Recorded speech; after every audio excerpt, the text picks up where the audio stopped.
after reaching the legendary transcendent fifth order status that very few entities have achieved. The god tree's golden body unleashed a resplendent light.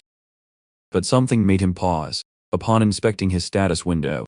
Instead of a massive upgrade to his entire arsenal, the logic-defying breakthrough did not result in any changes to his abilities. Hold up, wait a minute. In the past, breaking through to the next level would give him a massive upgrade in innate talent or skills, but this time, the universe must be playing tricks on him. He started to panic. Thankfully, the system cleared up the misunderstanding. The host will choose the final evolution direction from the fifth order onwards. Godtree calmed down after reading that. His worries were replaced by curiosity. Following his steady growth and strength, there were many paths he could take and choices he could make. Choosing the Seed of Vitality route would make him the undisputed world tree. Absolute evolution would integrate his strength with nature itself. Thunder control could make him an immortal thunderwood. Instantaneous would open the possibility of standing strong against the river of time. He can only choose one specialization from this point forward. His eyes darted towards the innate talent. He was reborn with the Seed of Vitality that offers endless life. Thunder control wasn't really the most suitable for him, and while instantaneous offered the overpowered ability of time control, it wasn't ideal for the current situation. He reckoned that absolute evolution was a double-edged sword, as he knew far too little about its intricacies. So Godtree chose to take the fifth order transcendence evolution route to become the world tree with the Seed of Vitality. This was the innate talent he was born with, so it's only fitting that he takes it all the way. He'd been building himself up for this path, the evolution of an undying tree. Of course, he felt terrible that he couldn't explore the alternative routes right now, but he could just unlock them with enough evolution points. Choosing the Seed of Vitality altered his race and genetic makeup to become the undying tree. He could basically regenerate from a single piece of broken branch. Finally, the overwhelming increase in spirit power that he was expecting came down from the cosmos, bathing his whole body with newfound strength. Overseas, the Black Flood Dragon had been making rounds of destruction all over the planet. The transcendent soldiers that the humans had couldn't even make a tiny dent in the dragon's scales. This beast had already destroyed 30 cities in succession. The 10 Nations Alliance suffered the most tremendous losses, but now the monster had set its sights on the Huachia Federation. The soldiers were conflicted. They knew it was impossible to be a dragon with their measly power, but retreating would essentially open human cities to annihilation. One soldier came up with a plan to somehow lead the dragon to the Misty Mountains, the territory of the mutant tree. They immediately geared up to do just that. They needed to rely on a monster to kill another monster. In the background, a cloaked figure was intently watching all the destruction and deaths. The Black Flood Dragon gladly followed the soldiers to the mutant tree's territory. He still harbored some serious resentment against that purple python that messed him up in the sea. He thought that the Void Snake was one of Godtree's soldiers. Standing around the perimeter of the said mountain was the entire force of the Godtree faction. The silhouette of the Black Flood Dragon entering their home swiftly came into view. White Tiger still had his speech impediment, saying, "Everyone will die." Ninetails understood the gravity of the situation. Something powerful and hostile had just entered their territory. The master was still cultivating, so it was up to the subordinates to fight. Who would have thought that the one who would step up to the plate would be the Emperor Alligator? He proudly stepped forward and swore to lock down this region on behalf of his boss. After years of fending off threats away from the Misty Mountain, they could finally see how much this beast of a reptile had progressed. The Black Flood Dragon immediately showed why he was an enemy that could not be taken lightly, but blasting a dragon breath that cleared the thick mist away from his path. When he decided to push forward in the clear skies, he was greeted by an intense predatory glare. The Emperor Alligator and the Black Flood Dragon stood in front of each other, not letting themselves get intimidated by one another. The Emperor spoke in a low tone. He declared that this was where the dragon would stop. Advancing deeper into the mountains would not be allowed. The Black Dragon remembered this scaly beast. 3 years ago, the Emperor killed the Sea Tribe's prophet. Finally, this bad blood could be settled. Both parties already knew that this confrontation would lead to a fight. One way or another, the Black Flood Dragon, with his superior speed, started the fight by restricting the Emperor's movements with a coil construction once held in place.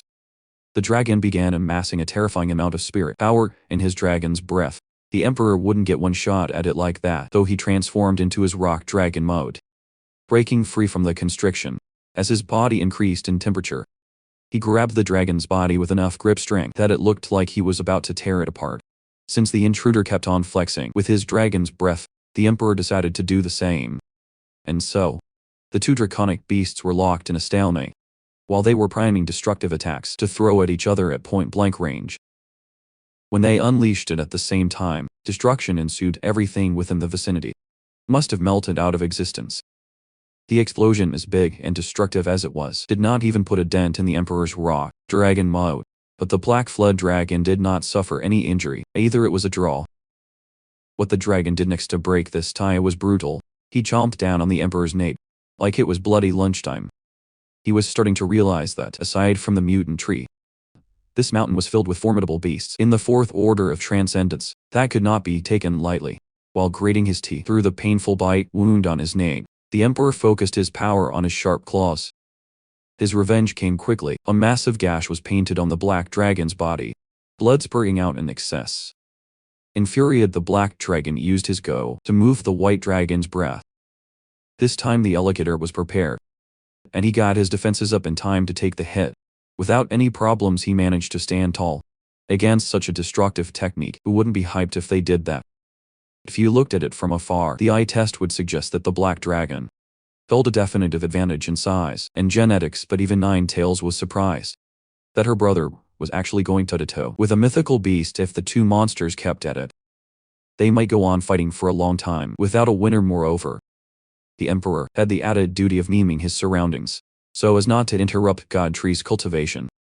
Ninetales reckoned she would have to take action herself at this point. Just when she was about to join the fray, a still voice advised her to just absorb the spirit power in the mountains peacefully. At this point, the dragon fight had devolved into a painful, screeching match as both beasts tried their best to one-up their opponent in any way possible. The Emperor was one hard-headed entity. Unless the Black Flood dragon somehow managed to kill him, he wouldn't let any hostile enemy pass. Also, he couldn't stand talkative fools like the Black Dragon, who kept on yapping and yapping. In the middle of a fight, the two dragons were about to engage in the climax of their fight when Godtree's root sprouted in the middle of the battlefield. The root turned to the Emperor Alligator, and Yu advised that his general should go back and cultivate with the others. He would take care of the annoying intruder. The Black Flood dragon perked up the sight of his primary mission, making himself known. That excitement was immediately extinguished after getting hit by a void beam right to the face. Godtree could not let this mockery of his territory go on. Whether he liked it or not, this driving would follow him to another location. That void beam did not only hurt, but it was a special attack that could break the fabric of reality and open another dimension. Yuzi's root followed the dragon's battered body right into the crack in space. With that, it seemed as though peace had been restored in the Misty Mountain as everyone got back to focusing on breaking through their limits together. Inside the crack dimension was nothingness that stretched out infinitely. The void realm, seeing the void root transforming into its void snake form, the black dragon was taken aback for a second. It only occurred to him now that the void snake that humiliated him before was just one of Godtree's limbs. No wonder there were so many similarities. You see, he started interrogating the beast and asking if darkness had already awakened. The black dragon felt insulted that he was even under interrogation. He came here to fight. Losing his chance to evolve into a true dragon was a stain that he wouldn't be able to wash off. That's why the hatred he had for Godtree was immeasurable. Without saying another word, the dragon's entire body lit up with a mysterious power. This fool was going 100 red off the bat and burning his own soul for more power. His heart was filled with so much hate that he was willing to pay the ultimate price just to get a shot at killing Godtree. The black dragon was a realistic thinker. He knew that to bring down a god, you must bring him and yourself together back into the endless karmic flame. But the Godtree void snake was not fazed at all. He just apologized and refused to join the dragon in this suicide mission. The power of a dragon burning up his own soul to unlock untold potential was actually starting to shatter the void realm. To make matters worse, the dragon started priming his signature move. Only this time, it was 3 spheres of pure power instead of just 1. Yuzui was not dumb. He wasn't going to let his opponent get a powerful attack off while he twiddled his thumbs. He brought down the wrath of a deity in the form of a claw, pinning down the beast's body into the void. The mythical monster was finally getting a taste of the all-encompassing void.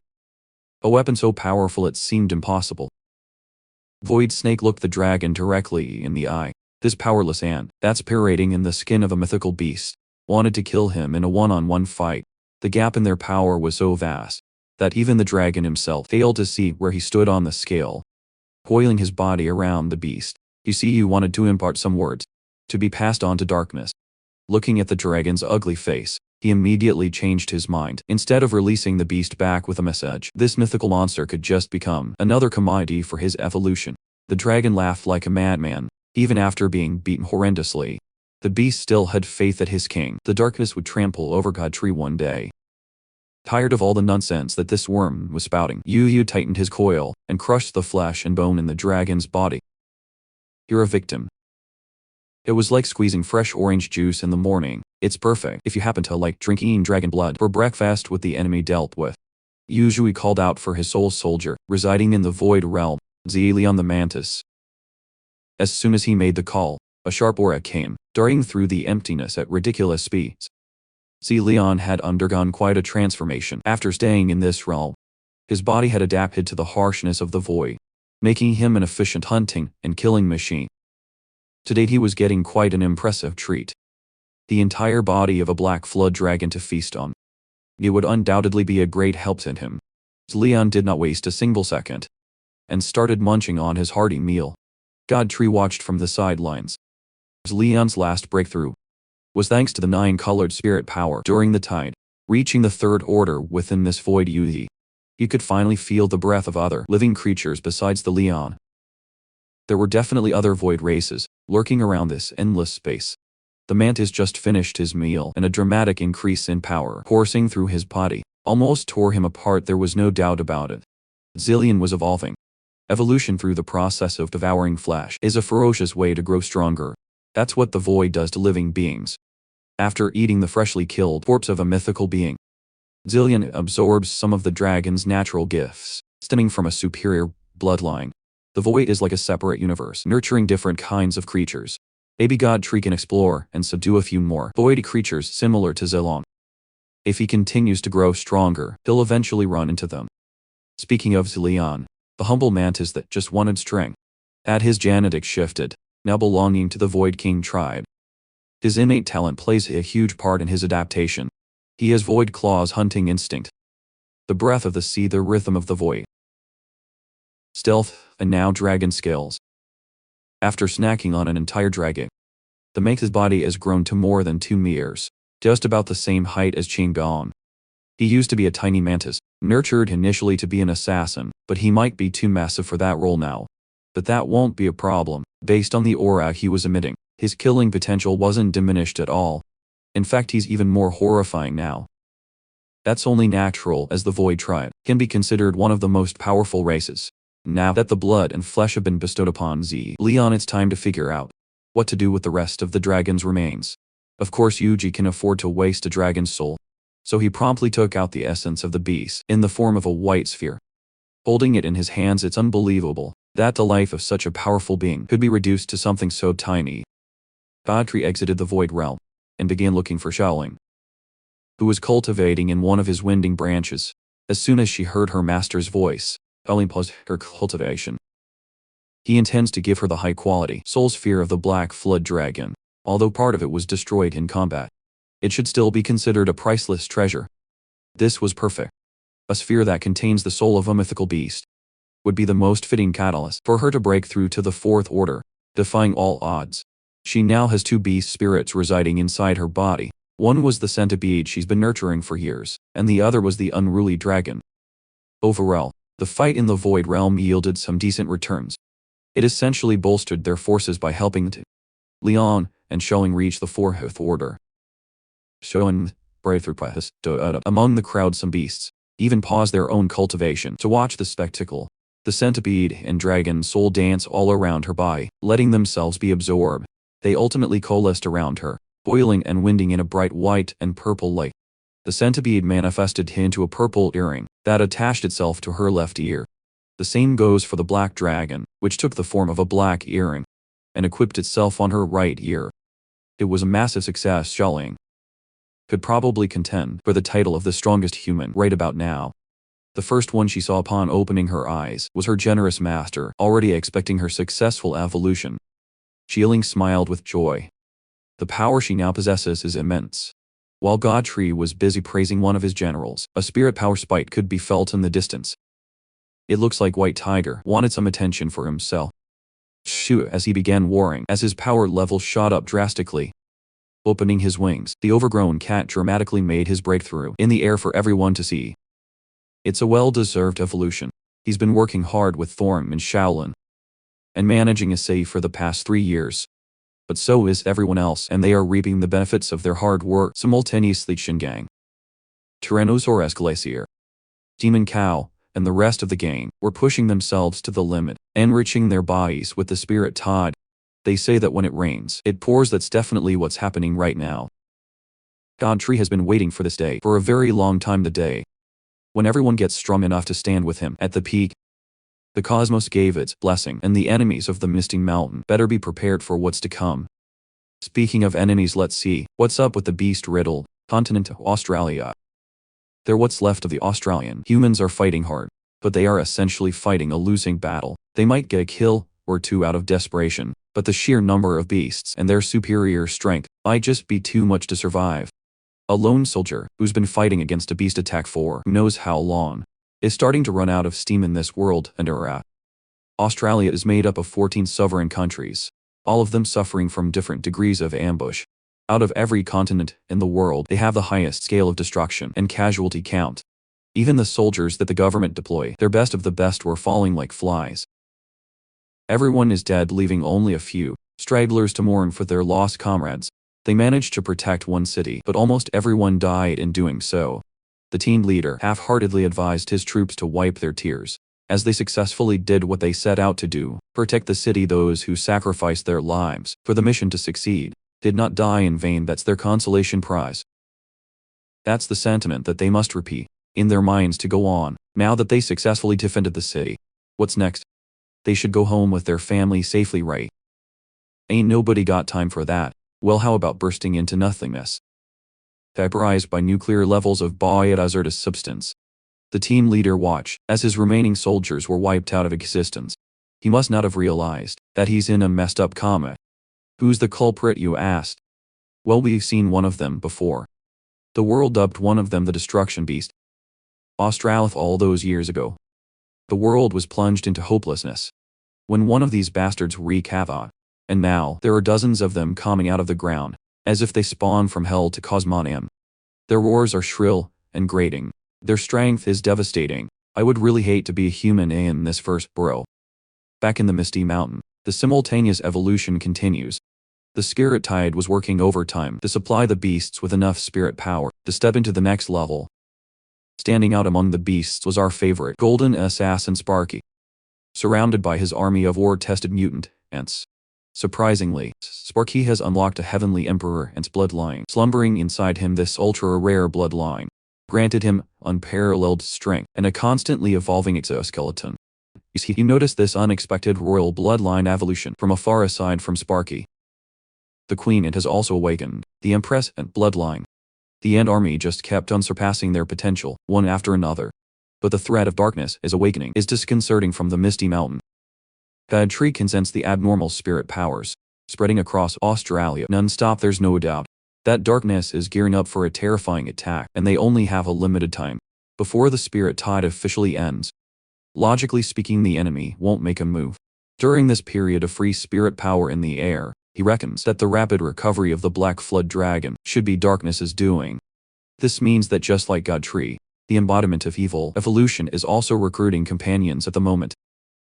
Staying that her master was deep in thought, Shilin asked him what he was thinking about. Concerned with the constantly growing force of darkness, Yu tasked Shilin to pressure her people to push and become stronger. That includes 3 other Federation cities and the Dark Council. Sensing the urgency in his voice, Shilin complied. The ultimate battle will start very soon. By all accounts, this will be the most dangerous battle that the Misty Mountains will ever have to face. Darlington see that the threat of darkness was weighing heavily on her master's mind. At this point, it's pretty clear that darkness has taken control of Australia somehow, and once the spirit tide ends, the fate of the world will be put on the line. It would not be unrealistic to say that the Misty Mountains will lose a lot of companions in this incoming war. No matter how strong Yu is, he's just one guy. He can't guarantee the protection of every subordinate in the war against darkness. Moreover, the final boss's power level is still a mystery, but he's positive that darkness will definitely not be below the 5th order of transcendence in terms of strength, so this time, he might need to step out of the conventional playbook and strike first. Misty Mountains has to take the initiative before the enemies have the chance to react and formulate a plan. A first attack that cannot be defended against, while everyone else was busting their asses, trying to absorb as much spirit power in the air as possible. The little panda was taking a peaceful nap. The only thing that could wake him up was his phone blaring with a specialized ringtone for that girl from Jia or City, wiping the sleepiness from his eyes. He picked up the call and asked Jia what was up in the other line. The lady was infuriated that little panda was so casual when something big happened. That put the balance of the entire planet in trouble. The destruction beast, Australith that almost flattened Gore City, has appeared once again. And there were a lot of them. Little panda's drowsiness vanished, replaced by urgency, thinking that Gore City was under attack again. Thankfully that was not the case. Jada's city was not under attack, because those destructive beasts had set their sights on the entire planet. Egypt was experiencing unprecedented decimation. They didn't even know how to deal with those seemingly immortal beasts. Brazil was not spared either. The Australoids crossed the oceans just to lay siege to their land. In Paris, the Eiffel Tower is about to be eaten. For some reason, all relevant human cities are under attack. It was at this moment that Yuji realized that darkness had already made its move, when he was just trying to come up with a plan to attack first. Freedom Federation is home to a lot of talented, transcendent humans, but their measly strength was useless. Against absolute power, victory is but a dream, so they quickly shifted their focus to at least buy enough time for the civilians to escape the horrible decimation. Even if they have to put their lives on the line, the transcendent humans intend to block the enemies, which was a foolish decision in hindsight. The Australith attacking the Freedom Federation just opened its mouth and unleashed a deadly beam of red energy. It tore through the city and vaporized any foolish hero who tried to stand in front. The civilians who were just trying to desperately run for their lives were deleted out of existence. Outside the city, peculiar traffic has jammed up. These humans have never learned their lesson, despite being under constant threat of being wiped out. A family of 3, mommy, daddy and a little girl, tried to drive away from the burning city. But all the Australith had to do was turn its head to the countless cars trying to flee and fire up another beam, deleting everything in sight with a scorching blast. The coordinated Australith attacks extended to the 10 Nations Alliance. In its religious capital, the false prophets continued peddling their promise that the believers were safe within the church, for evil cannot destroy their faith. Also, their beloved bishop, blessed by the gods, has gone to the battlefield to protect them. Due to the false prophet's impassioned speech, the believers clasped their hands in prayer with absolute faith that did not last long, as they started scrambling chaotically once the roof of the church was destroyed by an Australith tendril. When the crimson eyes of the beast looked down on them, like ants, their beliefs were dashed out. Mr. False Prophet actually believed that he had the protection of the great bishop, and that evil forces could not touch him. That earned him an obliterated head, courtesy of a special red beam, directly from the monster's maw. The believers scrambled in a panic, as they got picked off one by one. The astral lift was having a buffet of tasty, gullible people to strengthen itself with juicy human meat, and the beast enjoyed inflicting pain upon its prey, making sure that they got chewed up before being digested in just a few seconds. The Church of the Great Bishop became a wasteland of blood and gore. All the believers were dead and eaten. Me personally, I wouldn't take this level of disrespect. The Australith went on to get some more destruction and eating done. The United Nations, or what's left of them, was forced to hold an emergency meeting on how to deal with their imminent extinction. All eyes were on Australia and the abnormal rise of powerful spirit beasts coming from the continent. Almost every country in the world was under Australith invasion. The Australian representative was taking a lot of heat from other delegates for failing to detect the existence of these beasts. But he toughened his resolve and asked the other countries to provide support to his country instead. The humans in Australia were on the brink of extinction. At this point, the delegates singled out the Huaxia Federation's head, as this guy should understand the horrors of Australia more than anyone else. Australia didn't have a powerful beast as an ally, like the mutant tree, to rely on in a colossal crisis. Australians had to depend on themselves, and they were not nearly capable enough to resist. There was also the threat of Australis entering metamorphosis and laying eggs. The other delegates understood the situation, But there were 10 Australis at the fourth order of transcendence, out on the loose counting all of humanity. There were only 5 humans at the same level. Putting humanity in an all-out war against a stronger enemy would just be foolish. What they needed to do was ensure that humanity survived. When all was said and done, the Australian delegates snapped. Those destruction beasts ruined the world. Were intelligent, they wouldn't leave loose ends. While they still had an inkling of fighting power, humanity should work together, instead of protecting their own countries. It wasn't out of line in saying that once Australia falls, the rest of the world would probably follow. In Australia's country station, an unwanted guest just entered the premises by force. They have an law in their name. That's just asking for trouble. He killed the measly security team manning the whole establishment and the news anchor's life on air, like he was stepping on an insect. The crew didn't know what to do. Darkness had entered the broadcast station to send a message to the world. Darkness and his humanoid form turned to the mortified crew remaining and demanded that they help him go on air. If they dared to run, he threatened to just kill everyone in the city without batting an eye. What other choice did they even have? The chief of the station greenlit the broadcast. Every television in the world started broadcasting the words of Darkness addressing all of humanity. Even the internet was played with live streams of the proclamation. Humanity was glued to their screens, trying to make sense of the situation, while watching a humanoid creature speak. Word of such an event reached the United Nations meeting. World leaders and delegates were gathered in one room. They watched the live feed on Australia's T channel. The unnerving appearance of Darkness appeared on the large screen. His singular crimson eye and pale countenance sent a primitive jolt of fear into everyone's system. They had never seen anything like this before. Darkness started his speech off by properly introducing himself. He made it clear that he might look humanoid, but he wasn't human. The surviving humans had already felt the horrors of Australis running rampant in those major cities. He didn't give a damn if humans believed what he was about to say next, but he'd say it anyway. He confessed to being a mastermind behind the deployment of those fearsome destruction beasts. That little tidbit of info should be enough to give the viewers a complete understanding of just how much power he wielded. Well, this wasn't anything surprising. With that established, Darkness wanted to tell the people of the world a few more things. Those 10 Australis that he unleashed into the wild were just the tip of the iceberg. He still had another 50 stashed somewhere, ready to get sent out whenever he pleased. Hearing those words terrified the world leaders down to their core.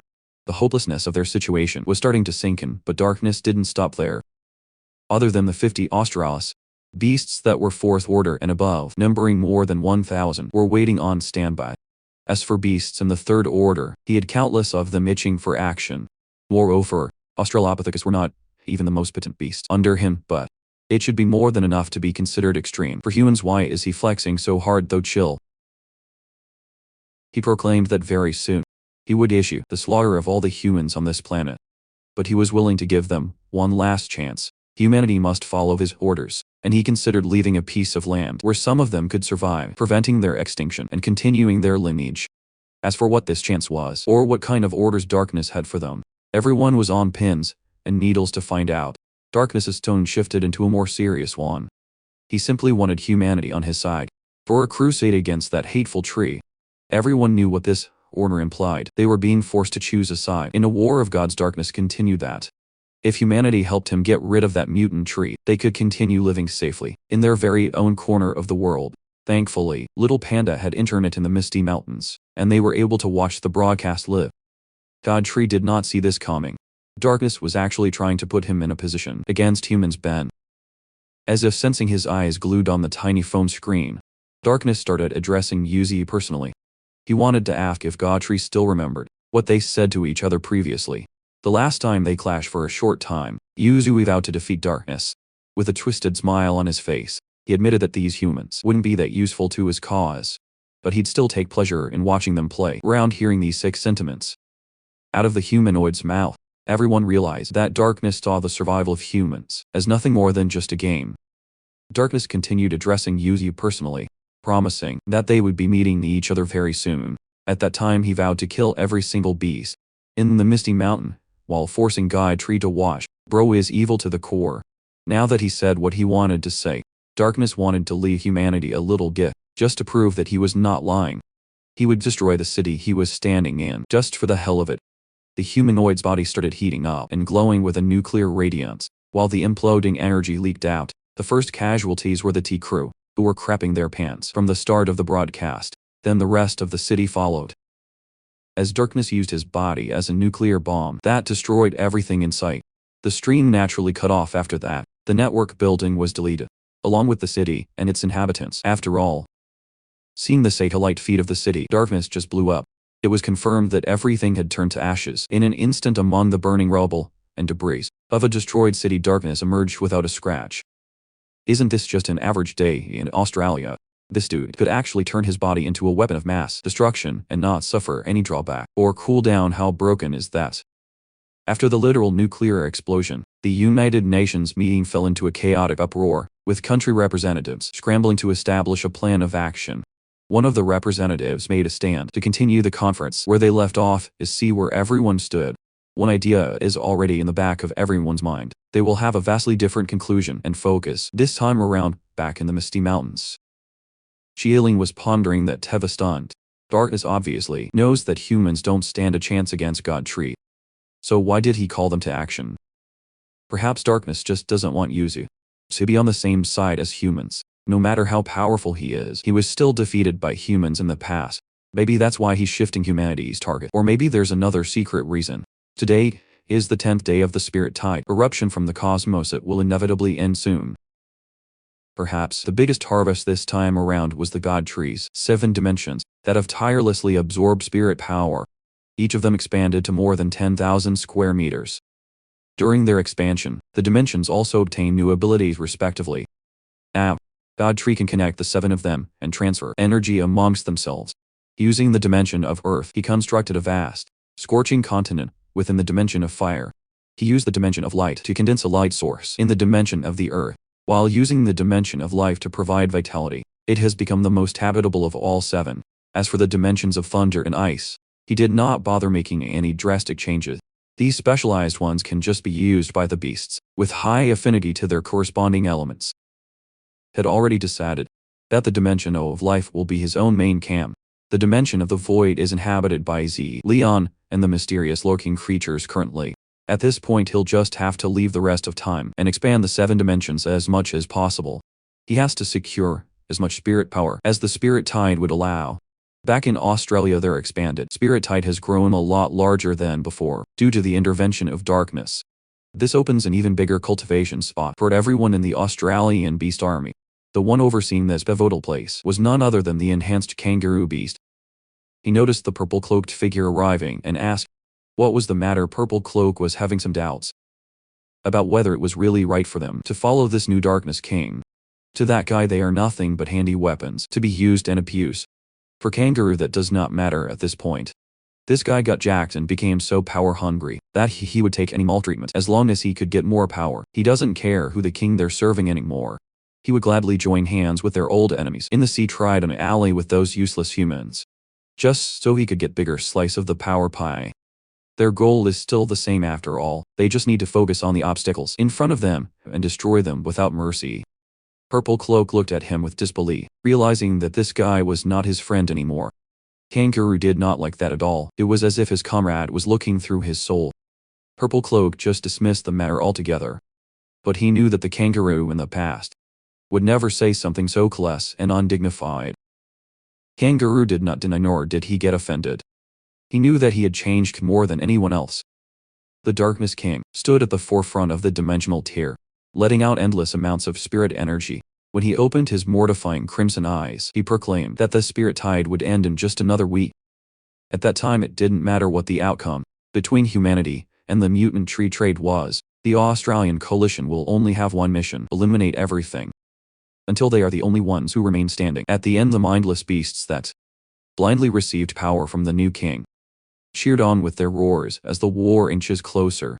No one knows what's going on in the twisted mind of the Darkness King. Up in the majestic realm of the Celestial Mountain, the white jade elephant walked with a serious expression on his face.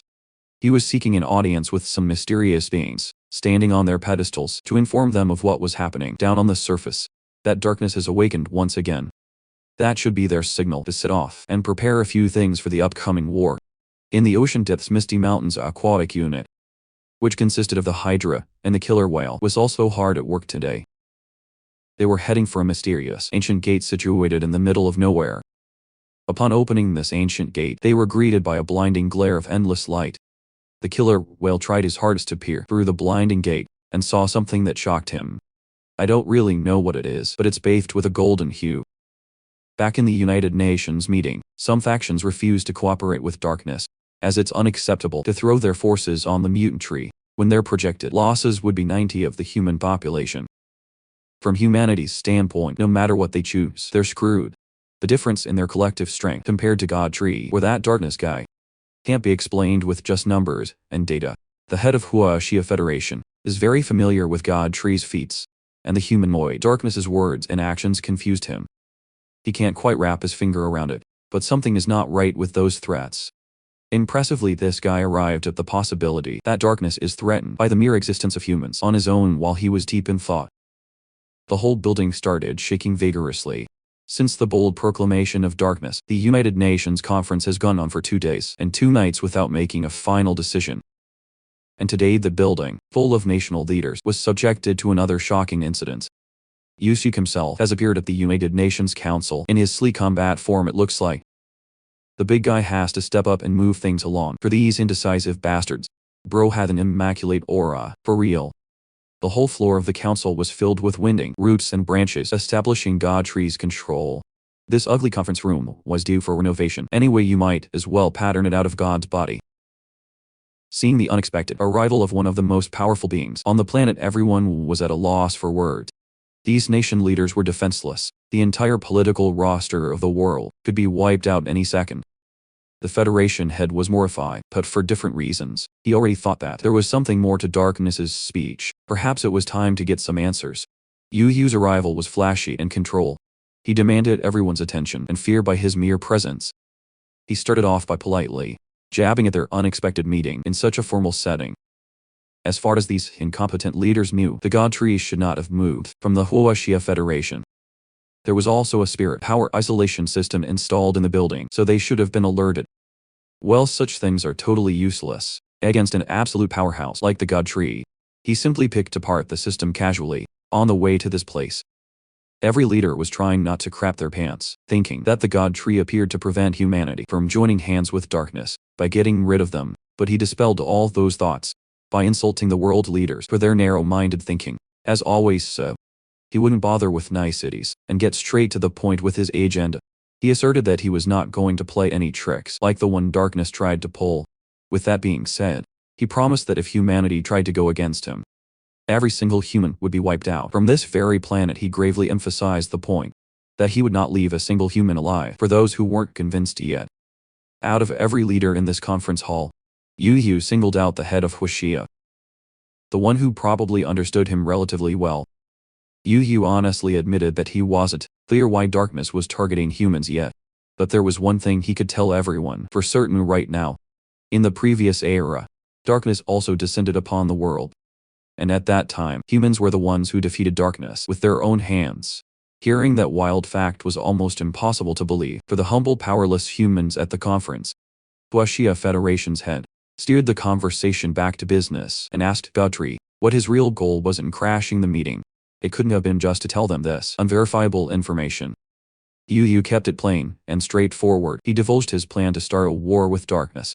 Whatever humanity wanted to do from this point on would be entirely up to them. The Huaxia had wanted to know if God Tree was confident in winning a war against such an enigmatic opponent if the war proceeded. He answered back with a question of his own. If they couldn't envision a win, then do they not fight at all? Do they just lay back and let death and darkness prosper? You see, you could already said his piece. Humanity could join hands with the dark or stand by his side. It was time for the world leaders to put on their big boy pants, make the choice, and place their bet. After he left the leaders with a massive question that would determine their survival, an eerie silence filled the conference. Not a single one of these vocal politicians wanted to open their mouths for fear of saying the wrong thing. Back in the Misty Mountains, things had been going swimmingly. Now that the sight of humans had been appropriately handled, all that was left to do was wait for everyone to finish absorbing the remaining spirit power from the spirit tide. However, there was a problem with the Australian forces looming over Yuzu. Even if he were to charge overseas at full speed, it would take too much time. He needed to consider his next move properly. While he was mulling over the decisions that he had to make, he was instantly transported to a familiar empty space. He already knew what was happening. The system pulled him aside for some unknown reason, so he asked why the system had a habit of intervening when things got a little too serious.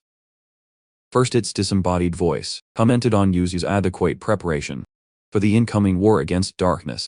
Well, the system was the one that pushed him into this position in the first place while he was here. Yuzu wanted to ask a long-standing question that had been stuck in his mind, and that he hadn't gotten the chance to ask. If you were to lose this incoming battle, what would happen to the world? The system plainly explained that if there was an imbalance between spirit power and the undead energy, the land they were standing on would eventually become a dead planet. If that's the case, then was it possible that darkness was planning to kill all living creatures right from the start? Where the world becomes a dead planet, can darkness continue to exist without light? The system answered that darkness would survive, without a doubt. He would simply start searching for another new planet to feed on a long time ago. The planet Mars was destroyed because of darkness. Yusuke was surprised to hear that ancient knowledge. Enough of the hypothetical losing situation. What would happen if he won? The system was quick with its answer. If Yusuke pulled through, spirit power would disappear from the world, and he would turn back into a normal tree. What the fuck, doesn't that mean death? If he was going to die, no matter what the outcome would be, then what was the point of fighting in the first place? The system had already warned him before that you would lose everything in this journey. Perhaps this was what it meant. Suddenly the talkative message board was speechless. Infuriated and frustrated, Yuzui glared at the visage of the system and asked, who exactly was behind that board? The system did not shut his question down outrightly. It just promised that when the time came, the truth would come out. But that was just a non-answer. If he would get the truth when the time came, then when was the right time? Angry, clueless, and hungry for answers, Yuzui threatened the system to stop talking nonsense. He wasn't even sure if he would still be alive when that freaking time came. The system backpedaled a little bit and told Yuyo that there was a chance to find out what he wanted, but the window was brief. Frustrated by all this cryptic messaging, he started yelling and demanding to know what this chance was. The system simply could not tell him for an unknown reason, adding that everything would depend on Yuzu. If he was brought to this isolated space to hear a whole bunch of nothing, then why in the world was he even called here? In the first place, it just pissed him off even more. I would be too. The entity behind the system must be sick in the head. Right, Izzy's tantrum was cut short when he was transported back to the real world.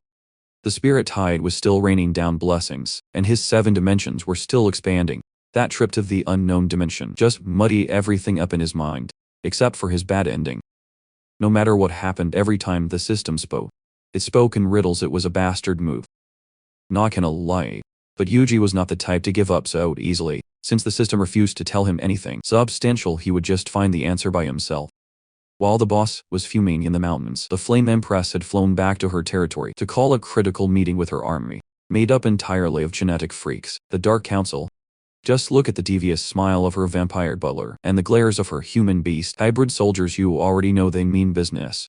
Now that everyone is here, they can finally discuss their plan of action for the upcoming war. Transited Donnie Sins, also known as Baldy Benson, the guy under the Misty Mountain contract, is also back, and he's stronger than ever. This time, he called on the soldiers of his very own sovereign state, requesting those in the Transcendent Third Order or above to join the upcoming battle. The rest of the noob scrubs in his battalion will be in charge of preparing and defending the city from unforeseen attacks. Looking at the unyielding eyes of his men, it seems like Baldy Benson has cultivated a lot of respect in his home-ground Gold Mast. And the Iron Knights have teamed up to form a coalition of an ultimate attack force. Gold Mast gave an impassioned speech about all the times they put their lives on the line to protect the greater good. In the coming days, they will be doing the exact same thing and risking their lives to protect humanity. It will be challenging, and many will undoubtedly die. But at least it's a joint operation this time around. These human soldiers are so committed to protecting their kind, and that's admirable. But let's be honest. They're just ants in the eyes of the actual players. There's also this new group wearing Templar armaments, led by a very intense dude wielding a great sword. They think that the battle this time is all for honor. Dude, humans are about to be extinct. What are you yapping about? On a nearby cliff, a formidable beast takes a dramatic pose, surveying the land. It was the black panda that arrived late in Jagra City, all those years ago.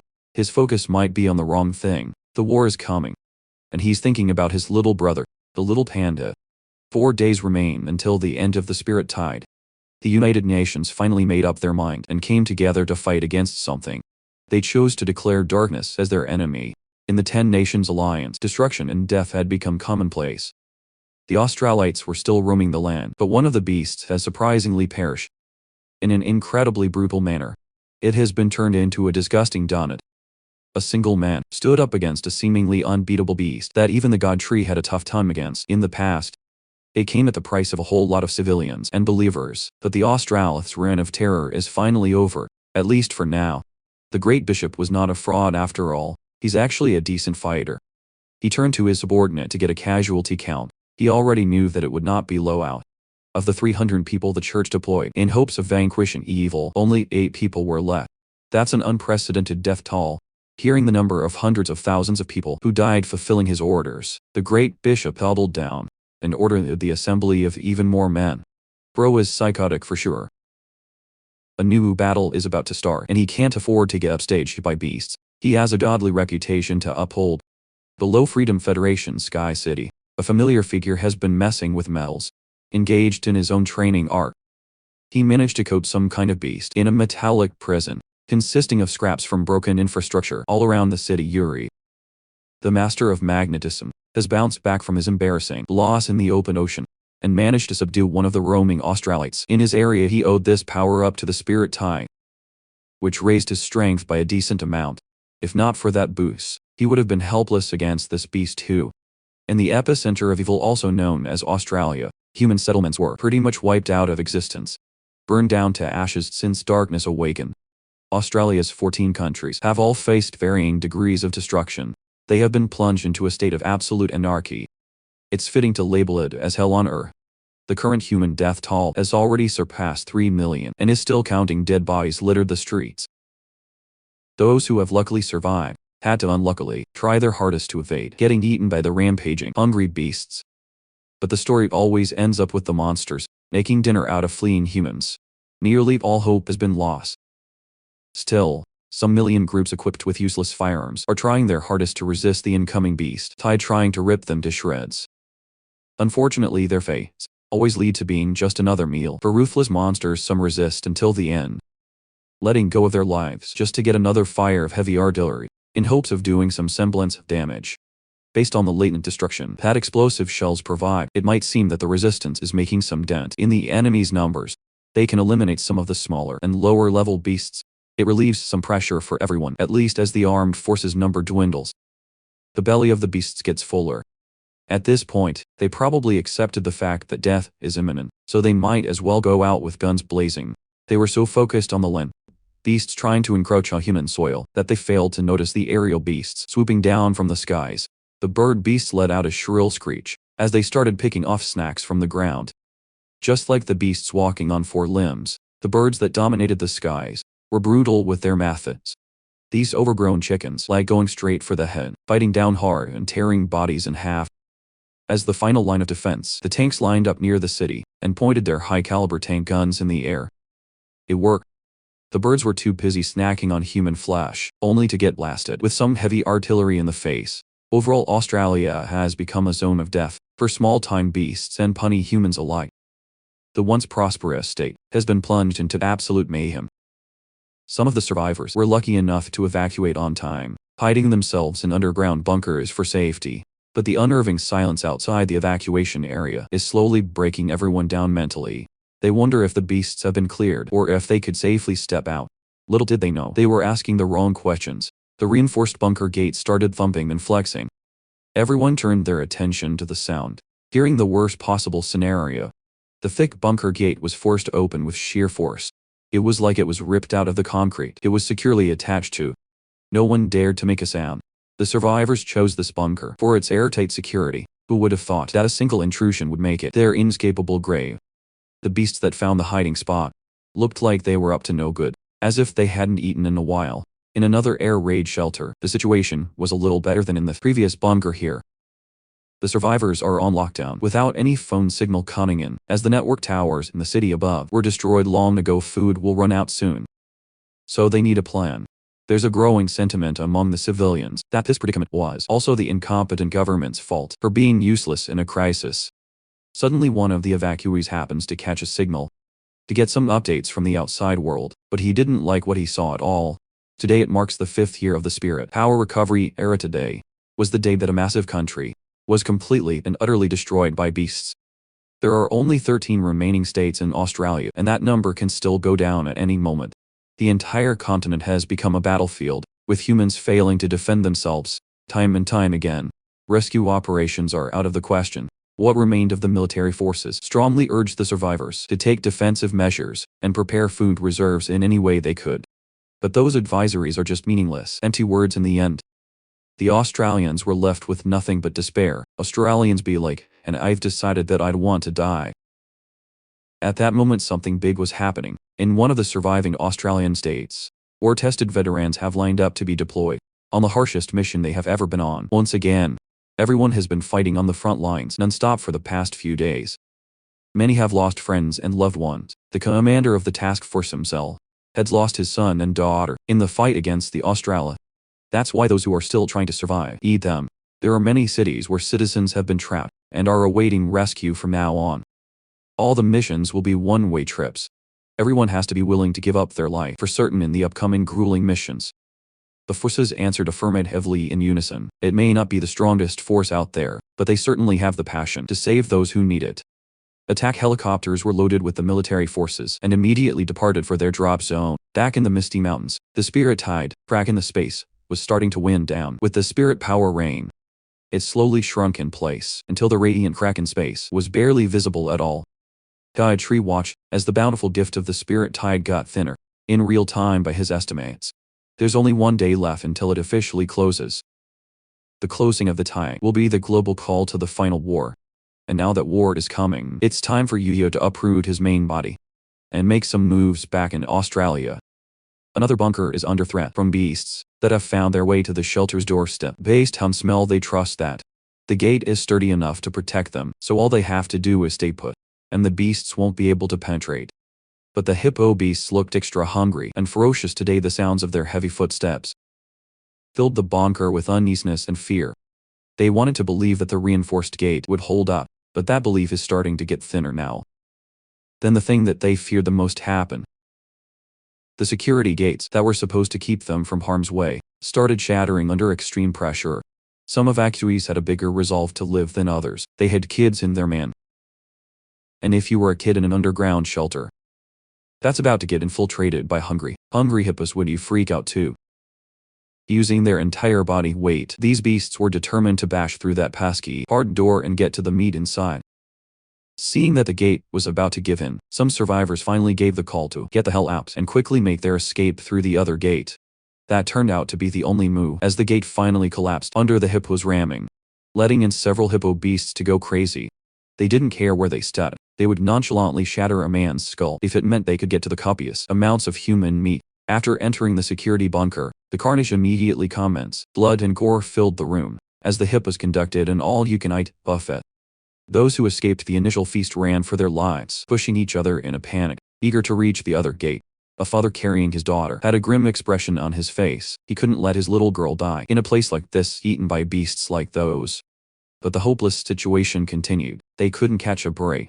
Some sharp-fanged beasts were waiting on the other side. The prey thought they were running for safety, but they were running straight to the predator's jaws. Instead, congratulations. You played yourself seeing the beast. At the only exit remaining, the inkling of hope that the survivors tried to hold on to was extinguished. Those at the front desperately tried to run back, but the hallway was too congested with other people.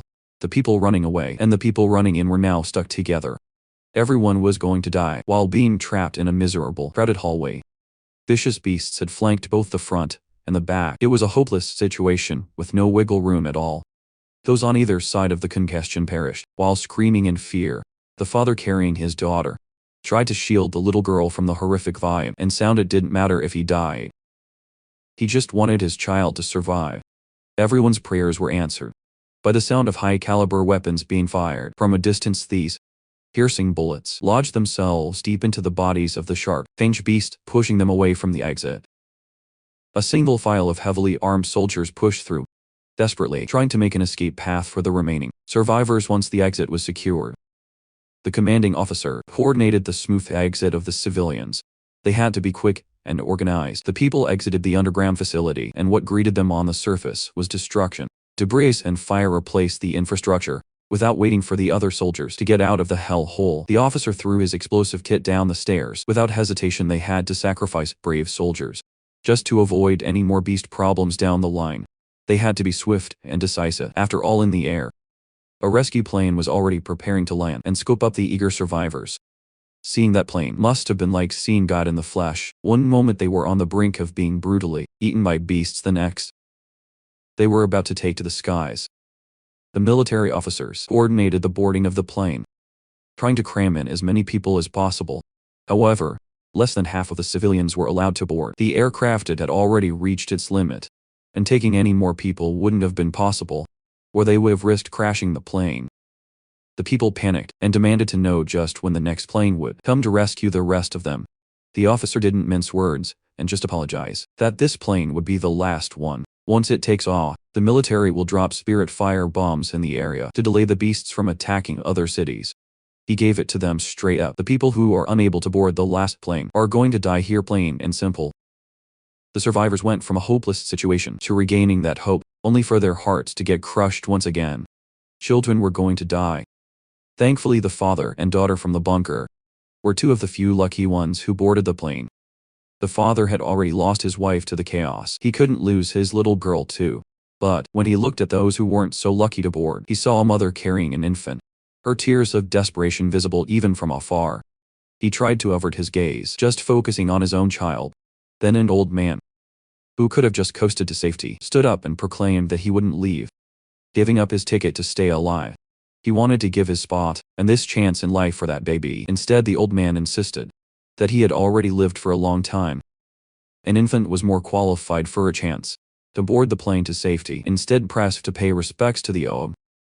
Even though that baby looks like a grown-ass man.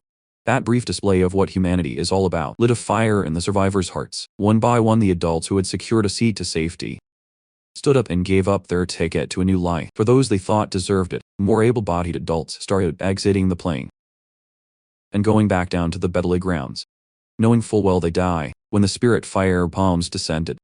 They were willing to give up their lives for complete strangers, for kids who would usher in the new generation of humanity. The officer yelled at the crowd to stop dawdling and quickly board the plane. They didn't have much time before the ground got nuked. An incoming beast tide must have sensed that the survivors were trying to escape their grasp and kicked into gear for the chase. The soldiers and their guns were having a rough time holding the beasts back. The plane needed to leave. The kid, who had clearly suffered a lot in the destruction of the city, came up the line hoping to get a seat on the plane.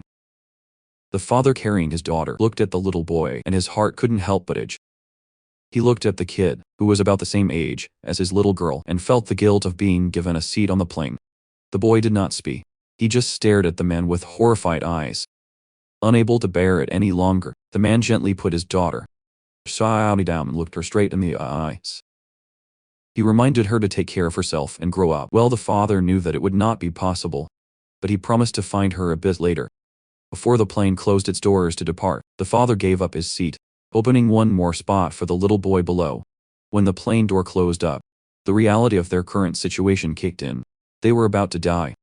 They might die from the incoming beast tide, or they might die from the human spirit firebombs. Either way, they would die. And they collectively made their peace with however long they had left. But there were a few who started regretting trying to be heroes, regretting giving up their spot, when they knew full well that they were terrified of death. The father looked up at the departing plane. He knew that his promise to his little girl wouldn't be fulfilled from now on, and she must protect herself adequately. As the plane lifted off, the survivors who were left for dead looked at its retreating silhouette with complex emotions. Then the plane fucking exploded into pieces in midair, killing everyone on board, including the children who had taken the seats of the adults below. Why, you ask? Because none of us deserve nice things. And humanity will always suffer, especially in this story. The survivors below could not believe their eyes. How surreal was it that the path to freedom they expected was actually a vehicle to a brutal death? There was a creature up in the air, the one responsible for destroying the departing plane, full of innocent civilians. Dad looked at the skies. His brain must have blacked out at this point. His eyes were empty. Sorrow, grief and rage filled his body.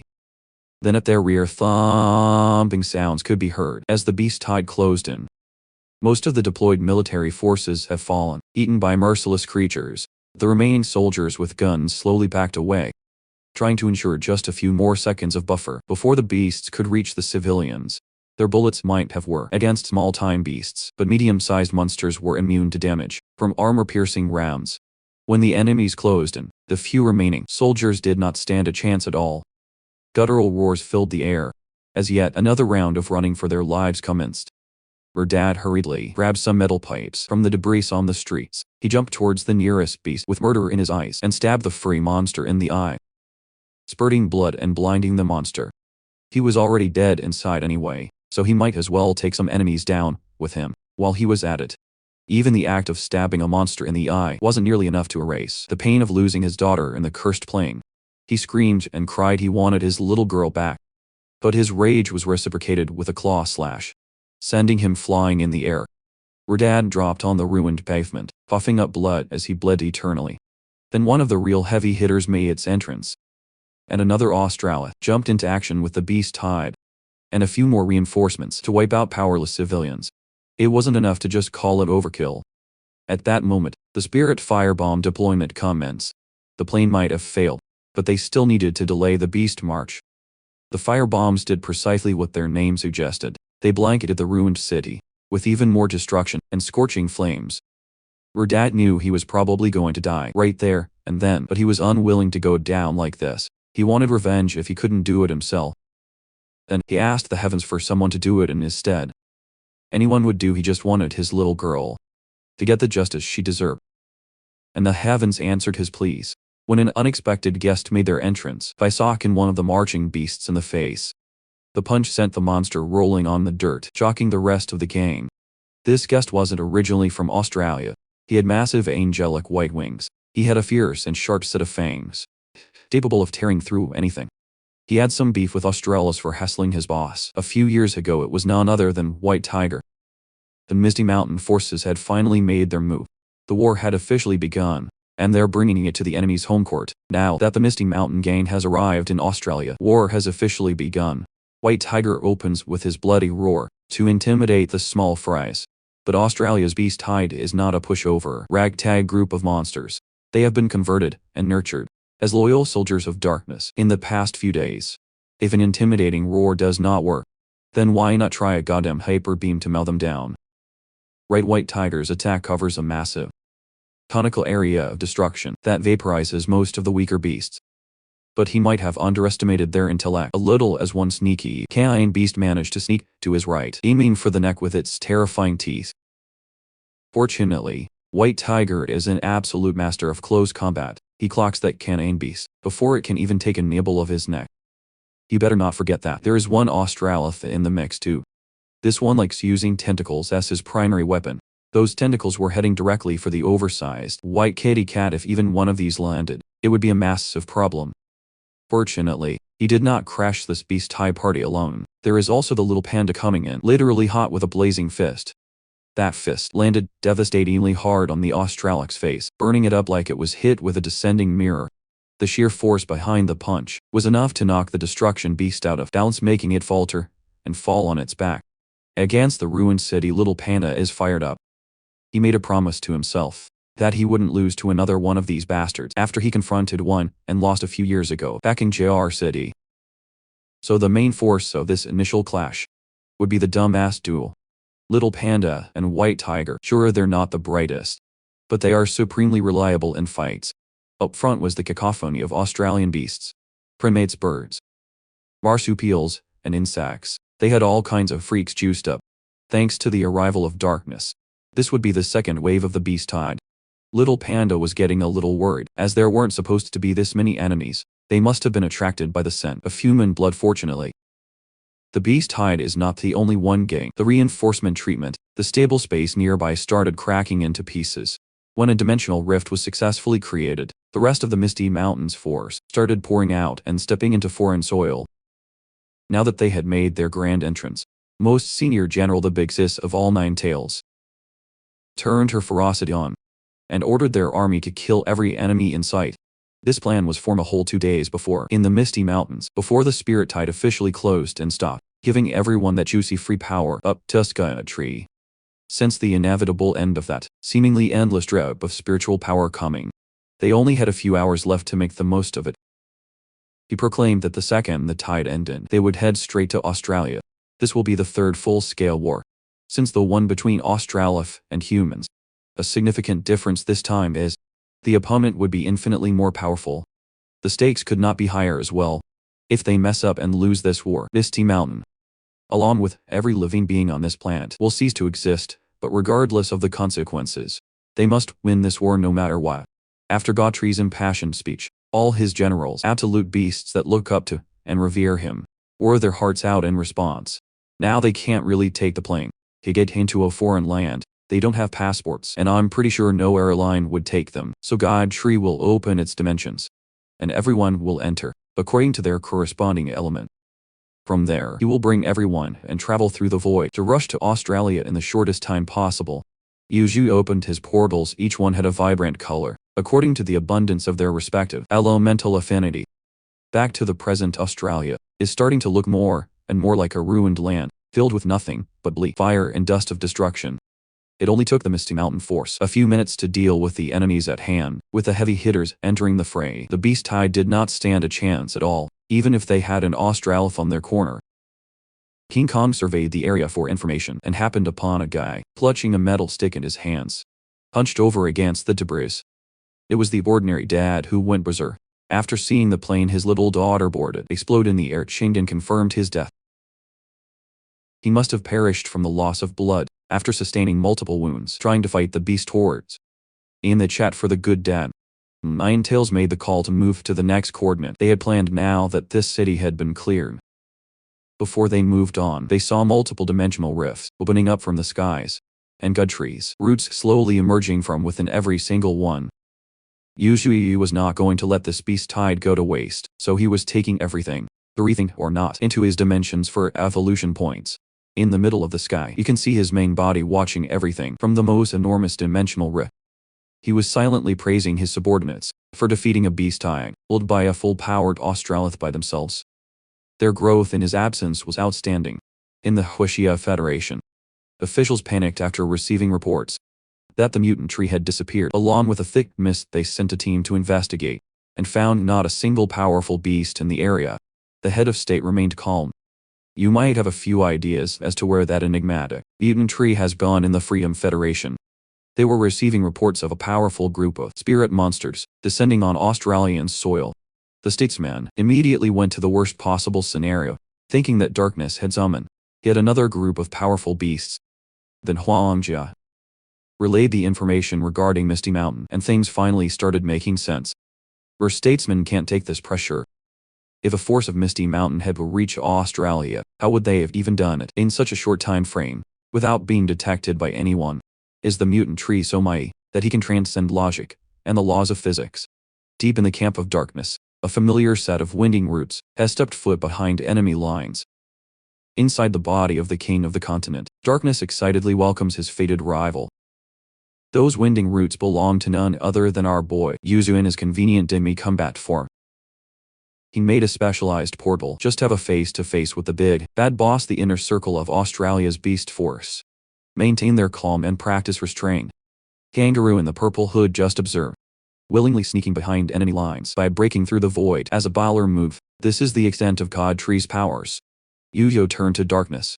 He taunted that with an ugly-ass one-eyed appearance. It's plain to see that darkness has absorbed the king of Australia. Darkness did not fall for the taunting though. He knew that our boy was trying to get him on an edge, so he clapped back by saying that Gautrey should have just hidden himself, instead of showing up unprepared. Well, you see, you just snuck in here early to give a little warning and formally declare war. He promised to come and fight for real very soon, but before that he wants the massacres to stop. Darkness did not like his tone at all. If there's anything this maniac hates the most, it's being ordered around. Gautrey did not hold back.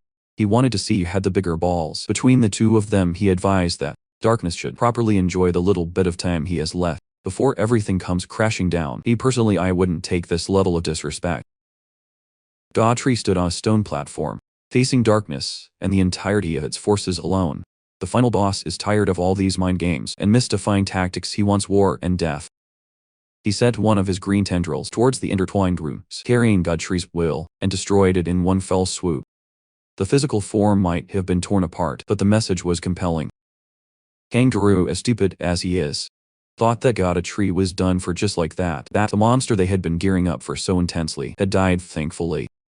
Darkness has some common sense and knows that Yuzug just sent a clone to taunt and mess with their heads before the final fight starts. Back in the separate dimension, God Tree opened his eyes. He was sharper than ever before. He ordered his forces to head back to his dimensional rifts as they were about to take off the final battle back in Misty Mountain. The earth and spikes were still there, poking through the sea of trees, but the mist that made it so fearsome was gone. Human soldiers have stepped foot on the forbidden land for the first time in a long time. They were armed to the teeth, prepared for anything that could jump at them. But what they saw in the once forbidden land was even more bone-chilling than seeing your typical aggressive beasts. They immediately radioed over to headquarters to say that they had reached the location. The target has been confirmed to have disappeared. What they left was just a massive and unfathomably deep sinkhole in the middle of the woods. From above, the depth of the hole can't even be estimated. It was as if a whole underground city had been gouged out. The head of the Huaxia Federation was already expecting something like this to happen, so it wasn't too surprising. Still, there are way too many questions to be asked, and not enough answers to gather in. The Freedom Federation, the statesman, has just received confirmation from the earlier reports. They still can't explain how Misty Mountain reached Australia, though moving a tremendous amount of force to a different continent in just a few short days is unbelievable. Just how powerful is this mutant tree? Really, if it's him. Maybe they can have the chance to beat the odds and vanquish the embodiment of darkness itself. Still, humanity needs to contribute. So the statesmen asked for an update on their military preparations. This time every country on the planet had gathered, all transcended humans. The army, Navy and Air Force are on standby, just waiting for the go signal to move out soon. If they lose, it's all over for humanity. It's all over for history in the world. They must win on one of the many carrier ships. A belligerent voice was complaining about sitting on a toy boat for far too long. Just to reach the action, Big Panda demanded to know how long it would take for them to touch shore. And the poor knight had to answer that it would take them 5 days, and that's already considered fast. Big Panda can't wait that long. He will swim over so they can at least have some eyes on what's happening on land. He just can't wait to meet the one called Black Ball. The knight corrected Big Panda, the team leader, that the enemy is called Darkness, not Black Ball on the other side of the ship. Goldmask looked at humanity's forces in awe. The Navid is on standby, just waiting for the army. Every transcendent has also gathered. The last time Australia came, most of Huaxia's forces were at the Sakura Kingdom. This time they need to show the world who's boss. A veteran transcendent commented that in his long career it was his first time seeing such a large-scale gathering of military might. It is truly awe-inspiring. But even with this amount of force and troops, some were skeptical about if they could last a week. A week might even be optimistic. It would be considered a miracle if they could even last a day in combat. But even if that's the case, they still need to organize an effective preemptive attack. Everyone on board already accepted the fact that they are most likely exchanging their lives for the next generation's peace. While the soldiers were discussing their mortality, a commotion erupted in the middle of the ship. Huaxia Federation's head of state made an appearance, his expression more intense than ever. Even Big Panda had to behave, seeing that the boss was here, but the knight still reminded his team leader to watch his words. The head of state told them to be at ease, as he just wanted to say a few words to the soldiers before heading to war. He stepped onto a makeshift podium, so everyone could see and hear him. The soldiers were visibly shaken by the prospect of heading to a land filled with bloodthirsty, superpowered beasts waiting to have them for lunch. The head of state made that fear even more real by saying what could happen without sugarcoating it in this war. There's a high possibility of losing their lives and crashing out. This combat mission is the first calamity of its degree that humans will be facing all of history. All 14 states of Australia have been decimated. The enemy is an entity that could make something like destroying a continent in a few days happen. Fellow humans with families and friends died in that land. They have gone through enough suffering. They cannot allow their fellow brothers and sisters to continue living in fear. Humanity's history hinges on this battle. If they lose, everything will come to an end. There will be no Huaxia, there will be no Earth. There will be no humanity.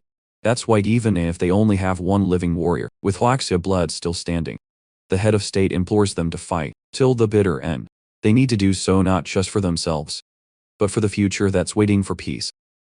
And so he just had one more word to say, that everyone must keep in their minds throughout the whole war: kill. The soldiers and Transcendent chanted that word, until the air was filled with intense bloodthirst and determination. Someone cooked here with the impassioned speech. Thought, Big Panda bade his farewell as he swam for Australia.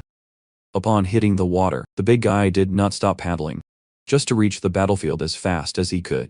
The third spirit tide lasted for 1 month. The spirit cracks have closed up. Now the war for the planet begins. Darkness's orders for his beasts were simple. Kill every living creature on every single continent. Just as a whole army of juiced-up beasts was about to spread out, they were interrupted by a golden beam of light coming from above. They looked up to the sky and saw the source of the destructive, glistening light. A dimensional crack with freaky roots emerging. The Australian beast force was just attacked by a black hole in the sky. Once the light beam died down, a lone dark rift was left up above them. That one rift quickly multiplied into dozens more. As Godfrey's roots broke through the fabric of reality, the frontrunners of the Australian force were assaulted by said roots. Darkness himself was alarmed. Then the lunatic started laughing manically, seemingly admiring the enemy's boldness in ambushing them on their home turf. Peeking through the black hole was Yu, his golden leaves and core, the only source of light in the void. It looks like Darkness does not have to wait too long to have a face-to-face with his rival, Yu, who has arrived.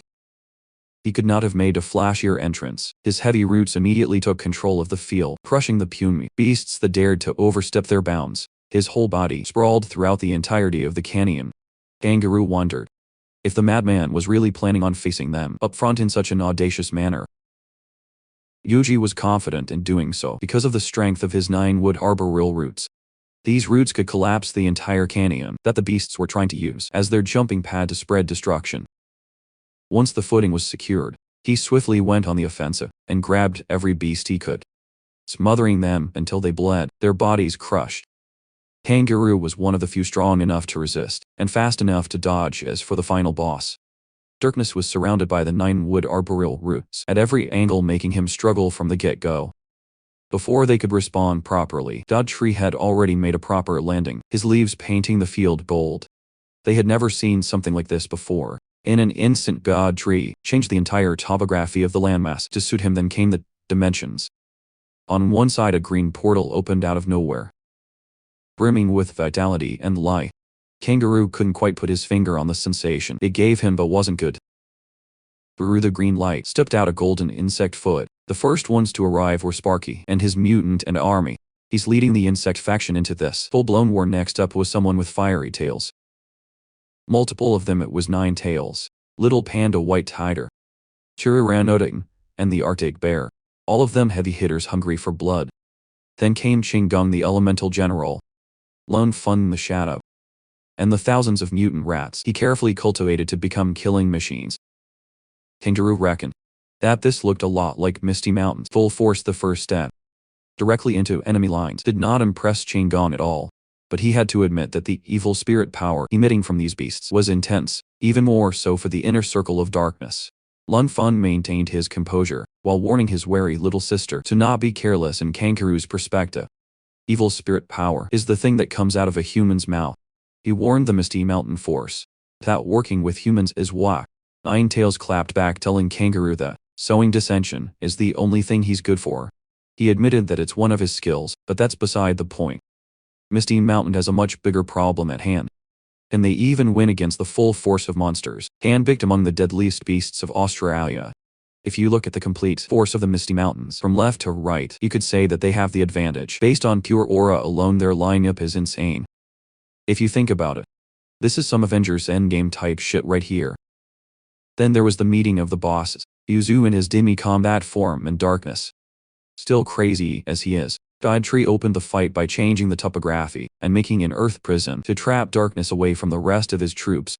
He's well aware that this temporary prison would not hold up for long against someone like Darkness. This is a fight where everyone is putting their lives on the line. Darkness warned Yu of the consequences if he died, as the system should have told him already. God Tree was surprised to hear that. Darkness already knew the possibility of wiping out spirit power from the world. It looked like the final boss knew far more than he imagined. Darkness just laughed at the absurdity of it all.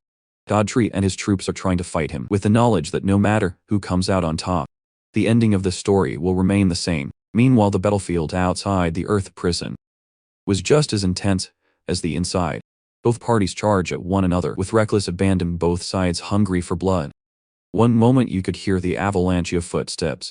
The next you'd see every color on the spectrum, as explosions from different techniques painted the sky with all kinds of elemental attacks. In the sea, human forces were still trying their hardest to push towards Australia, on time at the vanguard. They just needed another tendon to enter the territorial waters of the continent. And the captain ordered the activation of spirit power. Somewhere he has 20 years of experience in the military, and he never could have expected that the day would come when humanity's survival hinges on a single mission.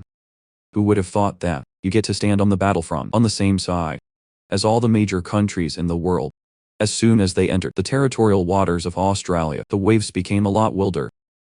It had only been a few seconds, and a strong sense of oppression was already gripping everyone's hearts. Just how many beasts are waiting for their arrival? Meanwhile, Big Panda had already arrived at the shore, after swimming all the way to the land. The colorful explosions from the clash of different elements continued non-stop. Big Panda had walked his way out of the coast and into the battlefield. He was just bitter that the war started without waiting for him. Baldhead the electric honey badger was going sicko mode against similarly leveled beasts. From the rear came a pair of giant lizard monsters, warring their way through the field, with multiple battle raid beasts as Vanguard Demon Cow served as a shot caller and informed his team of the incoming threats. Lion Tails made the final call to let their counter weapons out against the pair of giant lizards. Misty Mountain unleashed 2 icy trees as a response.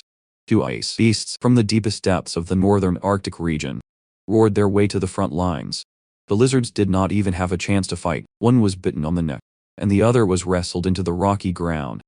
From the sky's misty mountains, Thunder Dragon quickly took out droves of enemies. With his overpowering control over thunder, spitting it out to the ground and cooking vicious beasts by the dozens. An electrifying dome of explosion disturbed the battlefield, a scale of advantage, dipping to the side of Misty Mountain. Kangaroo could see that, and it made him angry and frustrated. This dude was supposed to be the king's one, but he got wounded by the ape team's sneak attack. To stop any fraud allegations, Kangaroo shoved his hands into the ape's mouth and swiftly tore the poor guy's body in half. Through sheer strength, he dared the other apes to come at him and threatened to do the same thing to all of them. The display of power and the threats definitely made them flinch and fear for their lives. Then a freaking fireball came from above to stop Kangaroo from running his mouth again. The flames that consumed his entire body seemed endless as they spewed with unprecedented force. Kangaroo managed to tank the whole attack with his arms, but he was severely burned. Who else could have done this, other than our favorite fox, Lion Tails? From the very start, she already had her eyes set on the arrogant Kangaroo. They are going one-on-one. The Arctic bears went up against the Australian bears in an evenly matched contest of strength. Tiger Eno Titan made it clear why he has the title of the Tyrant, through a bloody display of ferocity. The mutant ants were having a hard time making an impact on the battlefield though, as they were getting picked off by the tongues of an anteater beast. Once they were caught, they went straight for the horrifying monster's strong jaws. One bite, one kill, as the anteater had an all-you-can-eat buffet. In the middle of the war, he could have done this for hours and hours without any problems, but Misty Mountain had a response for everything. A golden light bearing immutable weight crashed against the anteater, messing up its insides. Inside the golden light was Sparky. He thinks that an anteater is a creature that should not exist in this world any longer. The white anteater responded by threatening to kill every ant in the field and tear them apart limb from limb. Back in the middle of the battlefield, Thunder Dragon opened his maw to launch a sonic attack. The Dark Blade Glacier and White Dragon, titans of the Ice faction, used that opportunity to charge in. Up above, some human and fighter jets also joined the war. The first pilot that arrived looked below and saw the field lit up with a variety of colorful lights as 2 beast factions slaughtered each other. Their estimated number is in the tens of thousands. More importantly, the Mute, Tree, and Darkness are also engaged in one-on-one combat. The war has already started, and the human forces are still too far. Rapalot can't even survey the field without being interrupted by a bat beast flying directly in his path.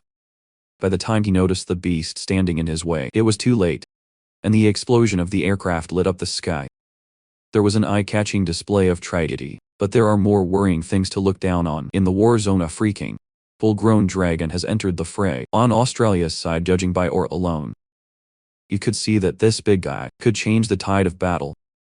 When he opened his mouth to unleash a red death ray, Shingon and the rest hurriedly scrambled away, in a desperate attempt to save themselves.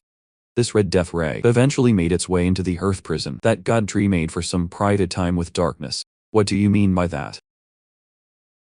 Thankfully, the queen spider was brave enough to stand up and spit out formic acid, accurately hitting the dragon's eyes and stopping the relentless attack. Next came the white egg, landing an elbow hit on the dragon's jaw. Chaining off those attacks was the demonic boar, with a wild boar charge to the side. To finish the job, the mantis queen unleashed a slice of her death sickle, straight into the legendary beast's throat. With the combined effort of the kings and queens of their respective factions, the mythical beast was brought down to the ground by force, even with a successful womb combo. The monarchs did not let their guard down. They couldn't afford to get complacent against an opponent this powerful, and they were right to do so. They pulled their strengths and timed their attacks right. But the Australian dragon still stood up with no problems.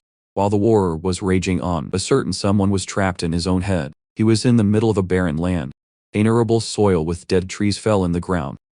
Everywhere he turned, his head was filled with death. Why has everyone disappeared? He asked with no hope of reply. It was so lonely and lonesome, not a speck of life and sight aside from him. As the rain started pouring down from the bleak skies, he wished he could have someone to play with. He just wanted someone he could talk to. With his tentacled form, he traveled the land tirelessly, until he saw some smoke rising from a settlement. He finally discovered humans. Just seeing another form of life gave him hope. He loved it. The humans tilling the land, working tirelessly, and going about their day fascinated him, but when he made himself known to them, their inherent reaction was fear and disgust. This would be appropriate, as darkness is an endlessly hungry being, hungry for death and decay. Humans are merely things to consume. For him, his bloody roars contain the unmitigated hunger and greed for flesh. One eternity later, back to the present. But instead of heavily wounding the bastard, it seemed like he only angered the beast. The tendrils that darkness had been using as a weapon for binding turned into faint beasts that could cause some serious damage. Those tendril monsters pounced to Josie's wolf form, in return a fang for a fang. But with his improved control of absolute evolution, he was able to change into eternal form with absolute defense. Seeing that puncturing attacks would be useless, Darkus held Yu in place, and then started coalescing spirit power for a defray. He unleashed that destructive beam of energy against Yu's turtle form at a brutal range.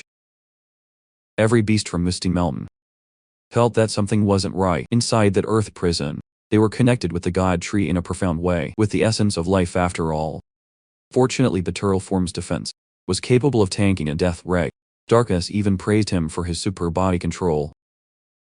He attributed this adaptability to Yu's life as a former human. Well, he's been living as a tree for 5 years, and he's picked up a lot of tricks along the way. Darkus didn't like the fact that Yu thought 5 years was a long time, when he himself had been trapped in the abyss for an entire epoch.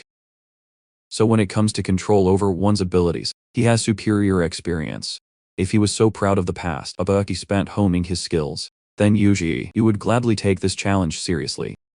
He took his demi-combat form back to the main body, swallowing a whole and activating 100 of his power. As soon as all this strength returned to one vessel, a qualitative and physical change started occurring. With his combat form that resembled a mythical beast in play, he planned to send Darkness back to where he was sealed, for another epoch outside the Earth prison. The war between two beast factions was still raging on. The Australian dragon was having his revenge on the monarch beasts, through skill and strength. While distracting the white ape with a dragon's breath, his tail had already extended to choke out the primate beast. He then proceeded to slam the poor guy on the ground, mercilessly behind the white ape, were the other defeated monarchs that have fallen from the might of the legendary monster. The Spider Queen might be down for the count with her injuries, but she still had the ferocity. Direction.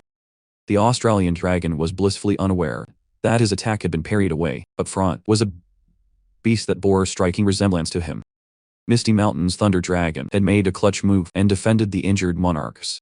Even the kings and queens were surprised to see Thunder Dragon pulling up to their fight. Thunder Dragon politely apologized to his fellow monarchs as he requested to fight against the Australian dragon. His grown-ass flying lizard bone was his father. After all, imagine having beef with your dad, to the point of fighting to the death. Not far from this side of the field, Turnip Titan was about to face a centipede beast with human hands for legs. White Tiger was having a screaming match with a reptilian monster. White Dragon was about to tussle with what looked like a flaming platypus. Upon closer inspection, you could see that this goofy fire beast looked a little bit like Sadak. White Dragon was the type of fighter that thrived in intelligent fights, but it's hard to read the thoughts of someone without one. Firing off the freezing ray was the safest move to pull. Surprisingly, the platypus just stood there and did not even bother dodging the ice, or it might have been too slow to do so. It tamed the hit and paid for it, with some heavy wounds and a bleeding nose. Did not freeze though before composing itself. The platypus was already being knocked away by White Dragon's tail swipe. It knocked the flaming platypus face first into the ground. The White Dragon charged in, either to finish the enemy off to jump to a different battle. But that might not be too easy, as Mr. Platypus over here was getting really angry with all the being. The little guy opened his mouth to spew his lot of breath, the temperature around him increasing exponentially. But the result was a lackluster dribble of a paltry amount of lava, throwing a few centimeters to the ground. White Snake's freezing ray, on the other hand, was full of power and intense frigid energy. It was practically overkill, but it got the job done, encasing the little flaming platypus in sharp ice shards. Looking at the ice shards, that froze off a decent chunk of the battlefield. This should be an easy win for the books, but the flaming platypus was about to prove that celebrating a little too early is a grave sin. A warm energy started gathering around his little body, slowly melting the sharp ice formation away. White Snake could feel the air getting hotter by the second, as the flaming platypus broke out of the encasement, seemingly like a different angry beast. He's not only melt through the ice, but he also busted out of that cold prison. With a nuclear explosion, that explosion released a ton of lava into the nearby surroundings, alarming friends and foes alike. Seeing that this lava storm could kill a lot of their forces, King Gum hurriedly pushed his earth element manipulation to the limit. Using the strongest earth dome he could muster, they tried to tide through the lava storm coming in like a tsunami. Lung Fu and his sister arrived to try to save King Gum and the rest from being completely engulfed by lava. Inside the dome, he was starting to get extremely worried about little White Snake's battle in the front. That little snake might be a dragon now, but this lava attack was something else. Fortunately, White Dragon managed to put up a defensive technique on time. An ice sphere effectively shielded her from damage. Half of her body was burnt by the lava. It could have been worse had she not put up a defensive sphere on time. The flaming platypus proved that you shouldn't judge a book by its cover. Jumping onto another bough, the Tempest Wolves were struggling against the claws of their mismatched enemy. It was a hairy fellow standing on two legs with some sharp claws and an even sharper gaze. A freaking Australian werewolf. The answer to those claws lay in the golden blade of Misty Mountain's most badass fighter. Sparky had entered the fray to save the Tempest Wolves from being slaughtered for free. He might be an adept fighter, capable of slashing the strongest metals cleanly, but his blade could not make a dent against the werewolf's blocking arm. Sparky also sensed a strong spirit power being emitted from that hairy body. Something unnatural instead of yapping. This beast just roared like a mindless monster. Sparky gave it another try, this time using his bare hands under the effect of triple amplification.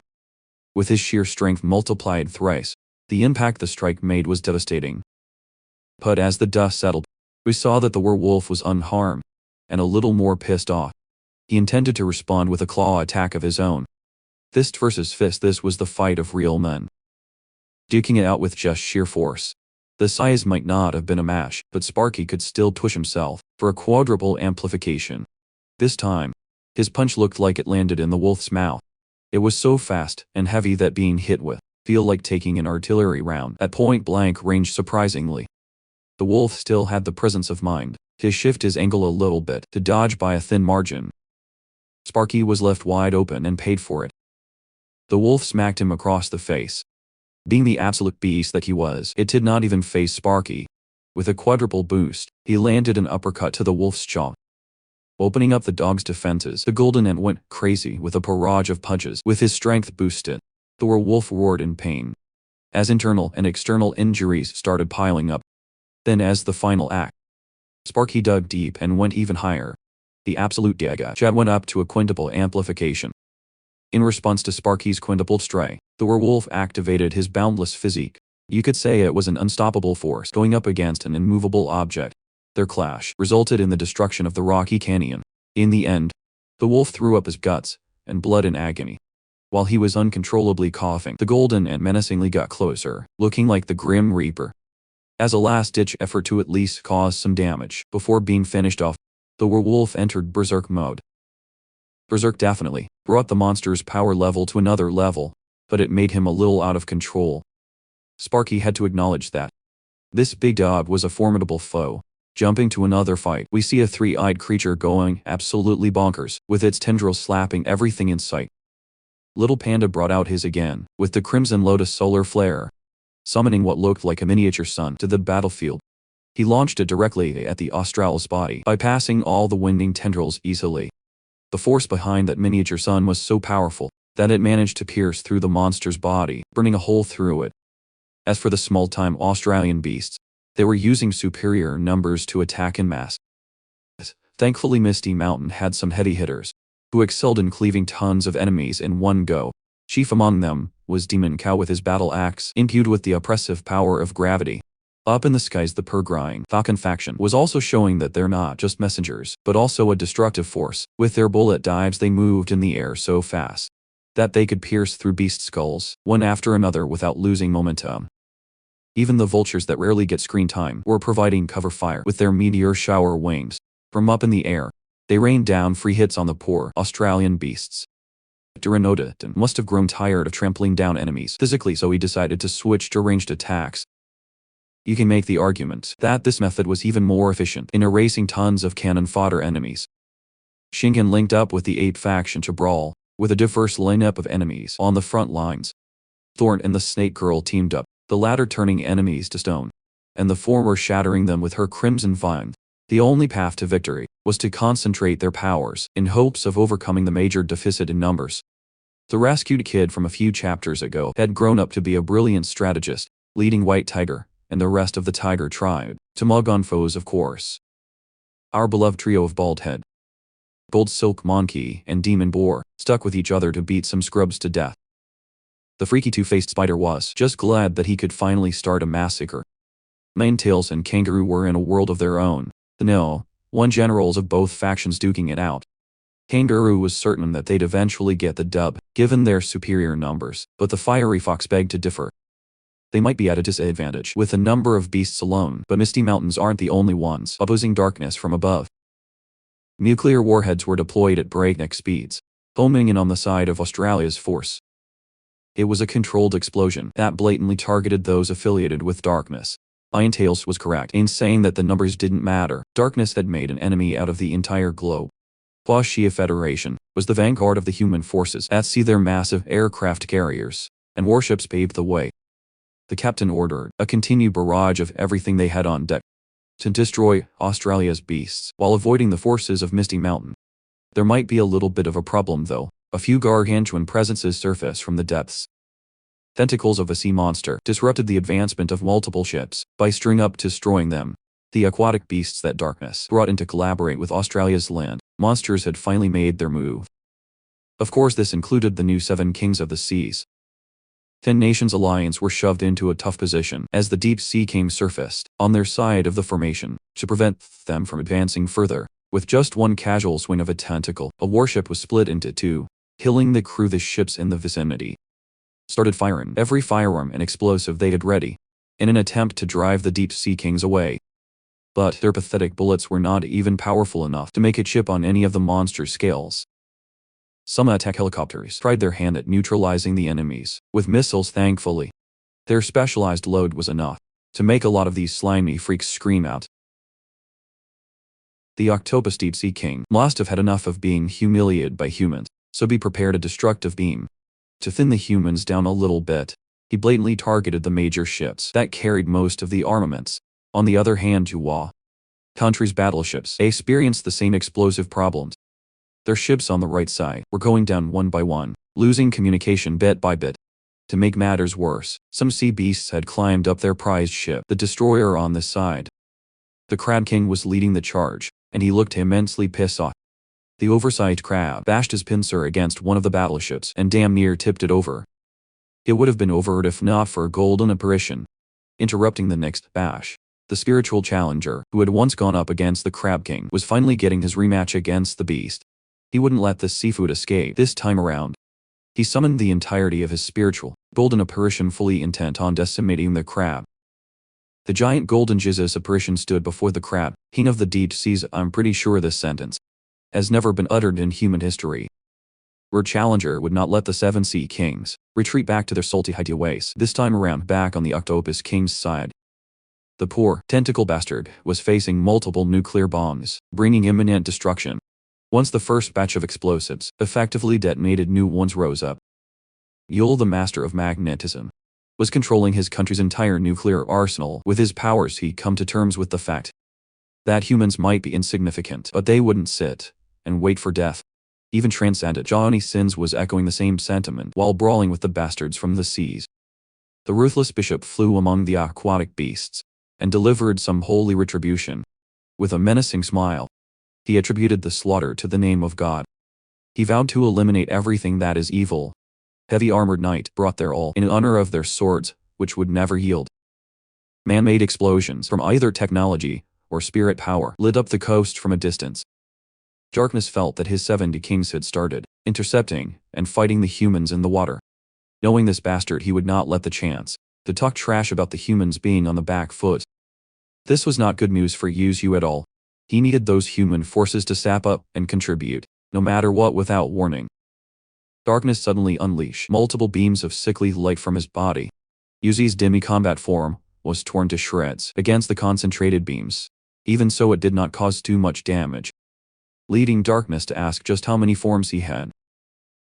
To answer that rhetorical question, Daedri summoned a seemingly infinite number of golden wisps in the air, unsure of what was going on. Darkness fell for the attack, succumbing to the infinite explosions of the wisps. To continue the barrage of explosions, Yuji opened one of his dimensions, where endless amounts of these explosive wisps have been gathered. The rain that pelted the villain's physical body was too much to bear. He had to use his tendrils in a desperate attempt to alleviate the pain. This left him open for God Tree's other attacks, using his root zoom in and cutting the air with its sharpness. Sharpness was trapped in perilous position. Ironwood arboreal roots gave life to his every root, resembling hungry beasts frantic to bite into the body of Darkness. The combination of physical and explosive attacks completely overwhelmed the opposition. Yuzui was not done yet with his vines. He summoned every attribute he had an affinity with, which was almost every element out there, for a brilliant elemental offshoot. Multiple attributes, specializing in different kinds of damage, assaulted the final boss's senses. To add some icing on the cake, Yuji used Thunder Control, one of his most tried and tested attacks. It beckons some divine thunder to descend from the skies, coalescing above the earth dome. The one-eyed freak was way too overwhelmed by the barrage of elemental attacks to even put up a defensive stop. When the divine thunder came to strike him down, the sheer destructiveness of the element slowly tore his body apart. Piece by piece, ominous screams of agony filled the air as Darkness was consumed by the electrifying lights. Yuji was not taking any chances of a comeback now that he was clearly ahead with the snap of a finger. He wanted more. Darkness was completely paralyzed, tanking the hits with just his body. Then came the second thunder that took on a draconic form. It was like the divine thunder had a life of its own. You can even hear its overwhelming roar as it descended to the ground. Purple lights engulfed the entire field. Darkness was absolutely cooked by this point. Being under so much pain and coming closer and closer to defeat reminded him of a child calling his pitch-black form disgusting. For some reason he was in so much pain. And here he was, reminiscing about something from the distant past. Yuji was confident that his combo of attacks would be enough to send this monster to where he belonged. Through the burn and agony of being engulfed by divine thunder, Darkness asserted that this world was where he should be. With all his might, that scream must have awakened something within his dark heart that affected the field. Darkness successfully lived through the tribulation of thunder, even though his body was torn up beyond recognition. Tired of being trapped inside God Tree's home court, he extended his dark energy to all angles, shattering the earth down to pieces. Now that they were back in the open air, the light of the night sky gave everyone a gruesome view. of what remained of Darkness's body. Yuji must have expected that this ancient entity would still survive, but at least he was certain that Darkness was taking damage. The final boss took a moment to praise God Tree's outstanding pace of growth. Well, with the embodiment of death and darkness as his opponent, he didn't really have any other choice than to push himself to the limits. As a reward for his perseverance and determination, Darkness wanted to give him a reward. He wanted to share a little personal secret. He confessed that he too possessed evolution points. They were more alike than any other two beings on the planet. Darkness scoffed and opened his dark system panel. He had this system panel under control, to the point of being able to show it to others besides himself. With just a single thought, the system asked him if he wanted to spend 10,000 evolution points to purchase the regeneration ability. Darkness's sick and twisted mouth curled into a sly grin as he answered yes. Yuji was shaken to the core. What the hell did the dark system panel mean? Well, as more essence of darkness coalesced into the final boss's body, the dark system's capabilities were displayed at full capacity. Ditching the one-eyed form, Darkness turned into a gigantic humanoid beast with eyes for days from now on. They would be competing to see who would run out of spirit power first. This bastard had 130 million evolution points saved up. Darkness finally revealed his humanoid form in all its glory. With his new form came the mood swings. He strongly asserted that he was the original offspring of this world, and he was more qualified than anyone to exist. God Tree ditched his demi-combat form and returned to his full combat form. With all the roots and tendrils in a bipedal body, the two actually looked alike. Sensing the urgency that comes with facing an opponent with infinite ways to mess him up, Yusuke chose to use one of his most costly abilities. Instantaneous to stop time for a few seconds. He knew we needed to finish Darkness off as soon as possible, or the consequences would be catastrophic. While time was stopped, he was supposed to assault Darkness with 9 wood arboreal roots, but he was interrupted by a green beam. The beam shattered his jaw, wiping out half of his face. This was not supposed to happen. Darkness knew the question swirling inside God Tree's mind. Time was supposed to be on pause, so why was this bastard still moving?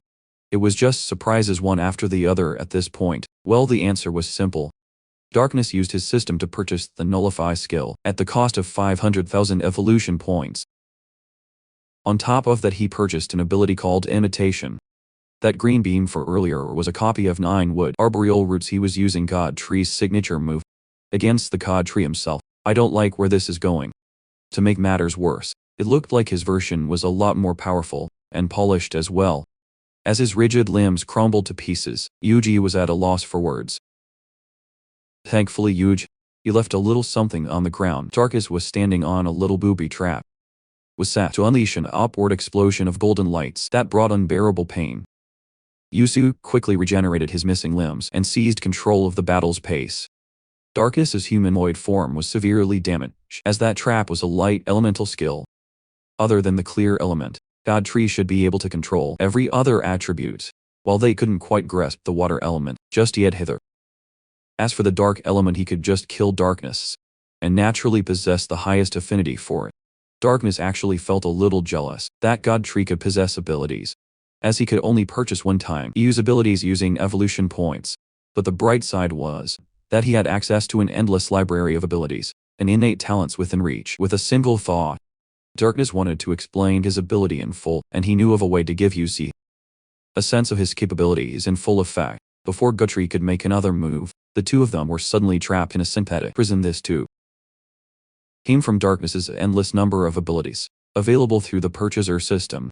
The way he gained evolution points was different too. He didn't have to go around killing to obtain them. He could just use subordinates to do the dirty work. That's precisely why he sent the Australians all over the globe to kill as many humans as possible.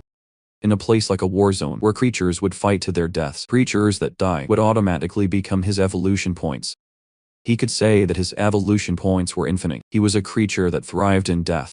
After explaining his overpowered system, Darkness purchased a lava physique for 300,000 evolution points.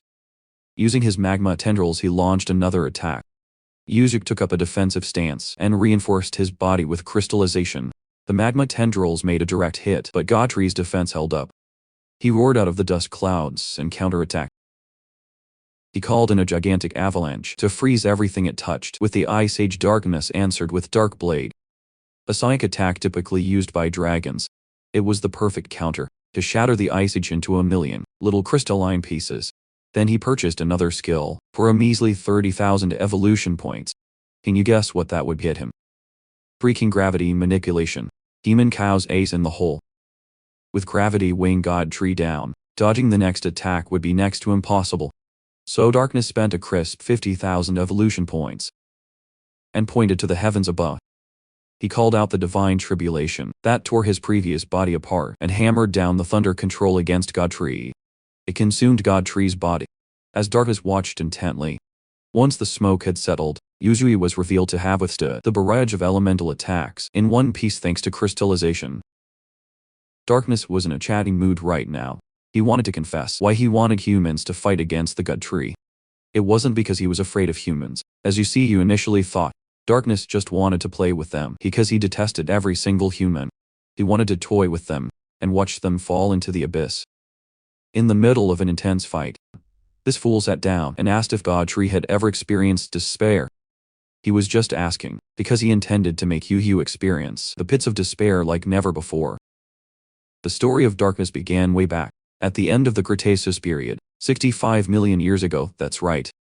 He came from a meteorite that landed on the planet when dinosaurs still roamed the Earth. His arrival on land caused quite a stir. He was trapped inside a massive rock at that time, and that rock made an extremely powerful impact. It was so powerful that it triggered the extinction event that killed dinosaurs. Damn, Darkest was just a tiny, discolored debris at this point in time, just another piece of sediment. Inside that dark-colored rock, a shadowy figure slipped away. Before vanishing, the figure prayed for him to live on no matter what. It was his mother. He arrived on the planet with his mom, but she did not get to stick around for unknown reasons. Before disappearing, she felt assured that on this planet, her son would definitely find someone to rely on. And so, Darkness remained dormant on this piece of dark rock. It didn't matter if it rained so hard that the planet's water level rose. It didn't matter when the Ice Age arrived and covered everything in unbearable cold. It didn't matter when the explosion of life happened and plants conquered the planet with their numbers. No matter what red it was, the rock stood solid and sturdy. That was until an ordinary tree grew around it, for years, seemingly hugging the dark rock in a warm embrace. Once inside the growing tree, the dark rock opened akin to an egg hatching. He slowly shed the nature-worn exterior, with the help of the tree's embrace. Inside was Darkness, unaware of his purpose, his origin, his past, and his future. He stumbled out of the tree and came upon humans for the first time. It was the little girl from his vision. Before, she didn't fear him for his bizarre appearance. She was just curious about the weird animal she stumbled upon. This was Darkness's introduction to the world, his first encounter with another being. The little girl decided to raise him and name him Blackie. It didn't take long for them to grow close as two beings could be. She taught him how to live and how to feel joy. She was clumsy, always getting into trouble for the sake of fun or survival. He might always have to step up so she didn't get harmed. They lived in the woods for quite some time, and they lived well. Blackie even learned how to cook fish perfectly. But no matter how hard he tried, his little ball body just rejected the taste of anything he tried. Consuming winter came, and they accidentally barged into a bear's territory. By this time, Blackie was adept enough in combat that an average bear wouldn't stand a chance. He might have been a formidable force in these woods, but the young lady still insisted on doing stuff herself. One thing she liked doing with his help was flying in the air. Blackie would take her to the edge of the woods and help her traverse the lands up above at night. She would rest peacefully while he kept his eyes open. Both of them had never felt more secure. In their short lives, this routine went on for 2 years, until one fated day on the cliff they used to practice flying in. By this time, Blackie had learned how to speak the human tongue, and the young lady had become disillusioned and abusive, demanding Blackie change and grow stronger. For some reason, she didn't like looking at her friend anymore, as he reminded her of the first time they met. In her village, they sent 2 people to the palace to be palace maids every 2 years. Those chosen would enter the lowest caste in society and take on endless degrading tasks. She was afraid of such a life and would do anything to avoid being chosen. So for the past 2 years, she stole, toiled, and saved a bit of silver to bribe the palace eunuch, in hopes of being excluded from the list. In that case, little Blackie and the young lady would still be able to meet every day. The very next day, Blackie waited in the woods with utmost optimism.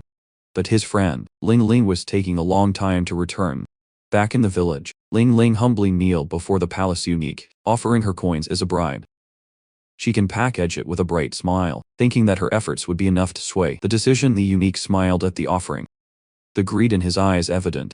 He took the coin bag and weighed it in his hand. Sensing how light it was, the eunuch threw Ling Ling's savings right back at her.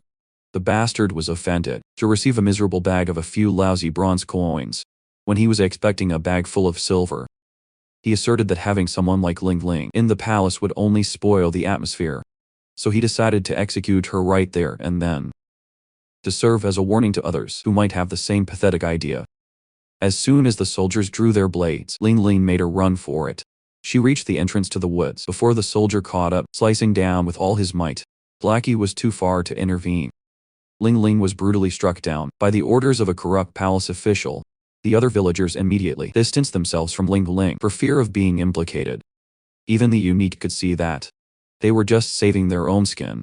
He ordered the soldier to cut Ling Ling's head off.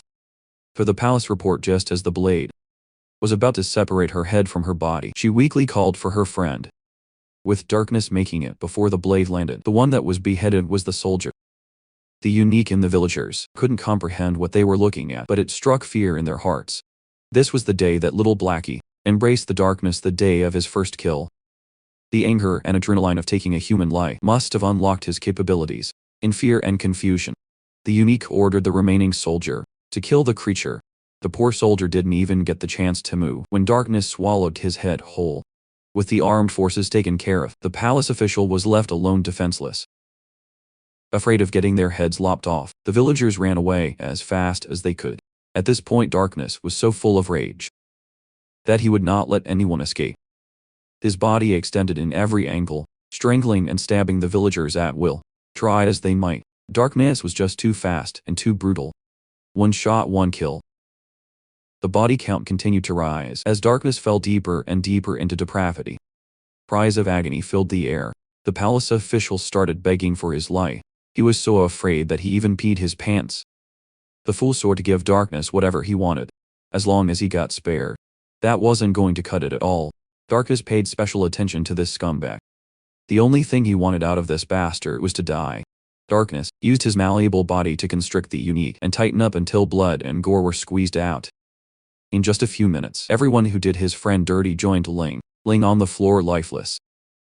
For the first time in his life, Darkness felt his tears welling up. Now that he's taken revenge, he just wanted Ling Ling to wake up. No matter how much he screamed and cried, she didn't move. Then the trees, grass, animals, and insects around the area started dying. It was at this moment that the Dark System panel made its first appearance. With the system activated, he would be able to use the ability Era Change to activate the spirit power source. He reckoned that using this thing would make it possible to bring Ling Ling back to life upon activation.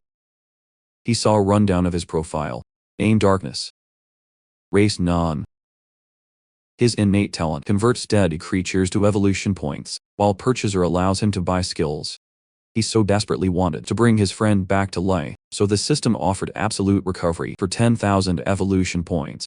With 15,000 in the bank, he was able to use absolute recovery on Ling Ling. Upon sensing the breath of life coming back to her body, Darkness jumped into her embrace. He thought he was going to be all alone again. He wouldn't be able to take that. Ling Ling pulled him into a hug and swore that she would never abandon him.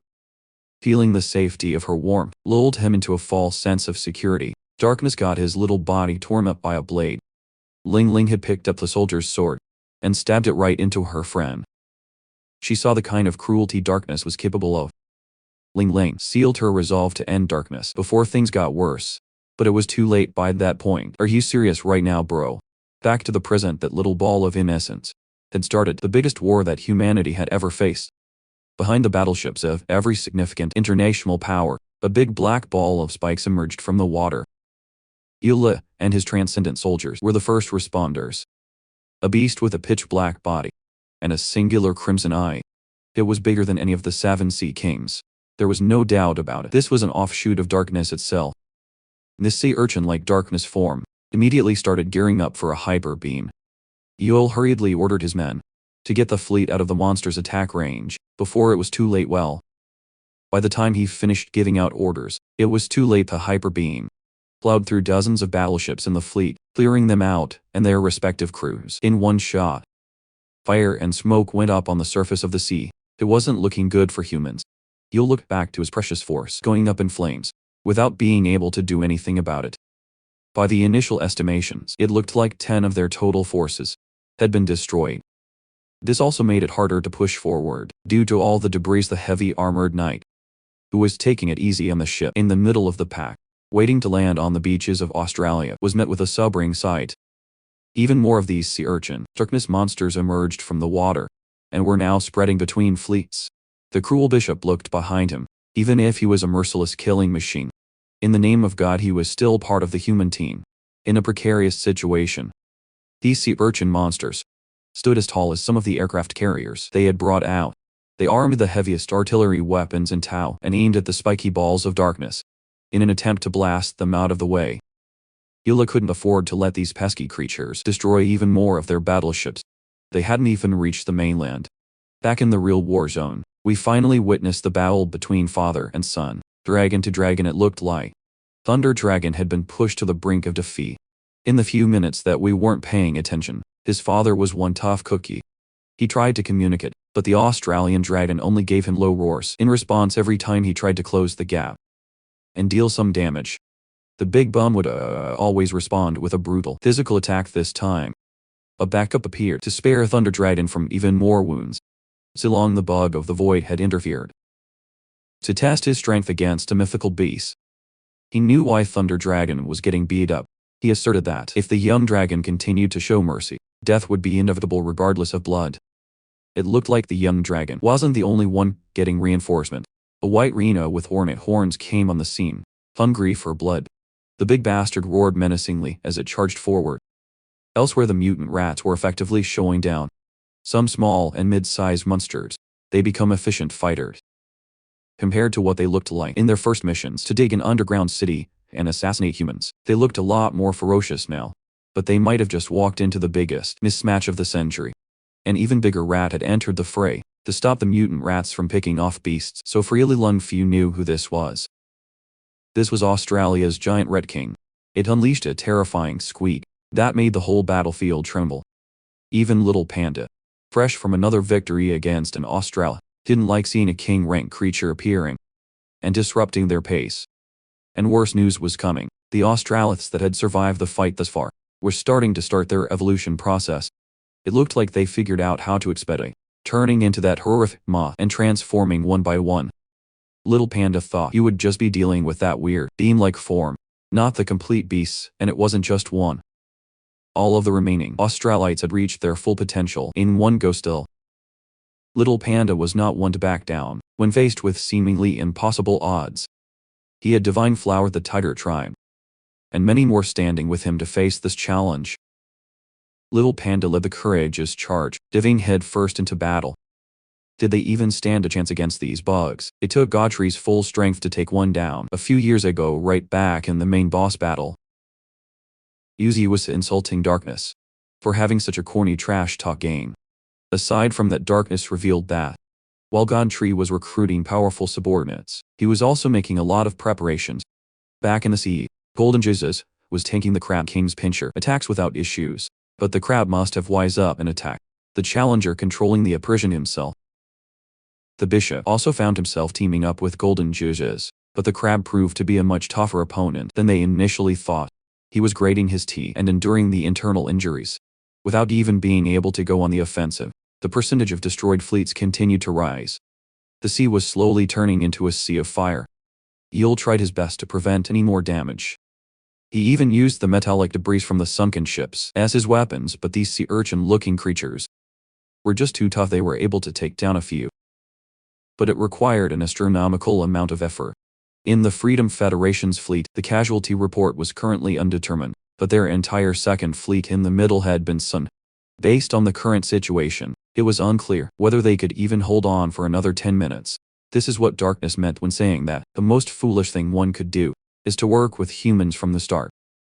Darkness had drafted the 7 Sea Kings from different species on every continent. Whether it was quantity or quality, his army was miles above Godfrey's. The result of this battle was already set in stone. But you didn't see things like that. Humans might be weak, but they've always had the ability to shake things up with unexpected intelligence. This time, that might come in the form of a certain flame. Impress. Toin had finally rounded up her to join her master's side. Darkness was wrong in thinking that humans were the only ones God Tree enlisted. Now we'll see the power of genetic hybrids.